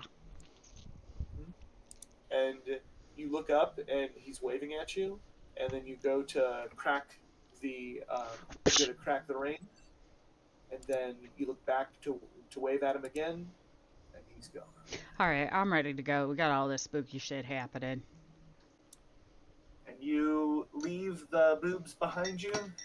Bye, boobs. And, you ride eastward along the stretch and notice that the troops are returning to Fort Hoopla. You spend many more days riding eastward from Fort Hoopla up into the Lesser Carrick Mountains.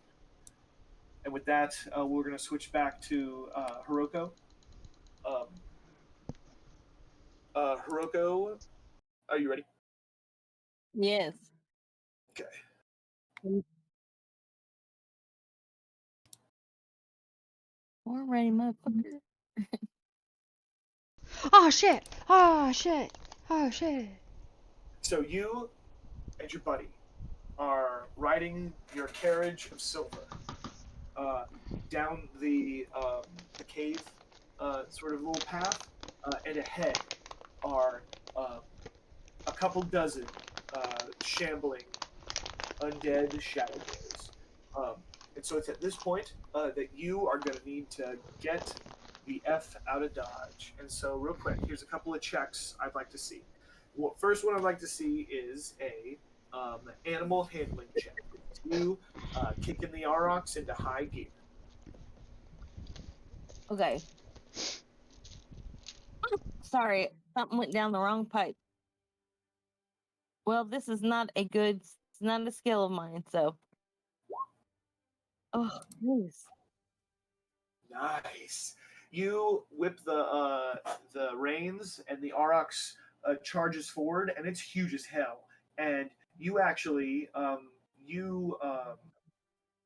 reach down, and you notice that there's a riding crop, and you spank that cow on its rump, and then it is going to moo loudly and begin to mow down the undead in front of you as you go riding dramatically down the cave. And you hear a strange barking sound from beside you, and you look over at the Viking, and he is laughing. He is actually giggling with his strange barking laughter. You continue riding onwards. I'd like you to roll a sleight of hand check to continue to navigate the Aurochs down and around the cave. Sleight of hand, please. It would be. I'm not even gonna say. Nice. Okay, so you are sort of riding around the different stalactites, and one of the zombies will come climbing up onto the seat next to you, and you kick it right in the head, and it goes flying off the side, and you don't give a fuck, and you go riding out. And as you go riding out, you notice all of a sudden, that left would lead you to Karakita, and right would lead you back the way you, or back out of the caves of the Karakita, and you notice that there is a as you go riding back out into the cave entrance, you notice that there is, and so actually real quick, I'm going to cut back, if you're okay with it, I'm going to cut back to Daria, and basically what I'm going to do now is I'm going to bring you guys back together. Yay! Okay. Reunited, and it feels so good.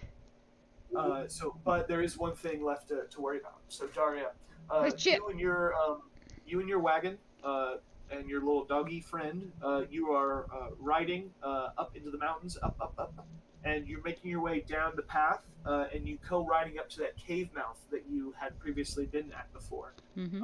But somehow, inextricably, there's a huge boulder. Boulder! Damn it.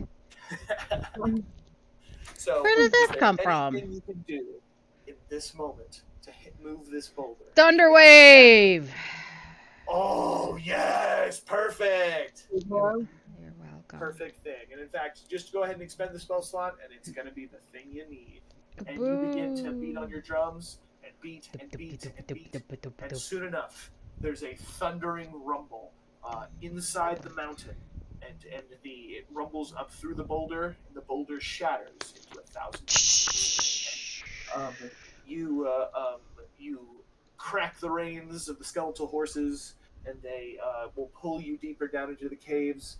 And soon you approach the clearing where, just as you see Hiroko riding out with her wagon, and the two of you will fall. Your two wagons will fall in next to each other. You guys, without even stopping, the two of you will reach over and give each other a high five. You know it.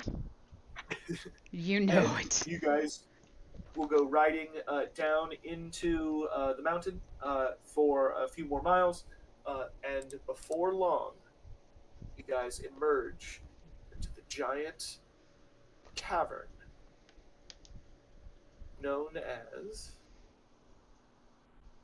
Karakita. If only I could show it to you. Sorry, I should. What the F? Oh, here we go. This is it right here. Hey! And you see the approaching Sverfneblin, and it's ones you recognize. And you guys have paid handsomely to have the access of this city. So thankfully, your wagons are brought into the city very comfortably, and our heroes will take a night to rest and recoup, and retell the stories of their trials and tribulations as they rest the evening at one of the inns of Karakita, and prepare on the morrow to head out back through Chakra, back to the deserts of Mashaka, in hopes to power the Skyhammer Temple and help them get to their final destination of the city of Ra in the country of Zaha. But that'll be next time Yay! on D&D.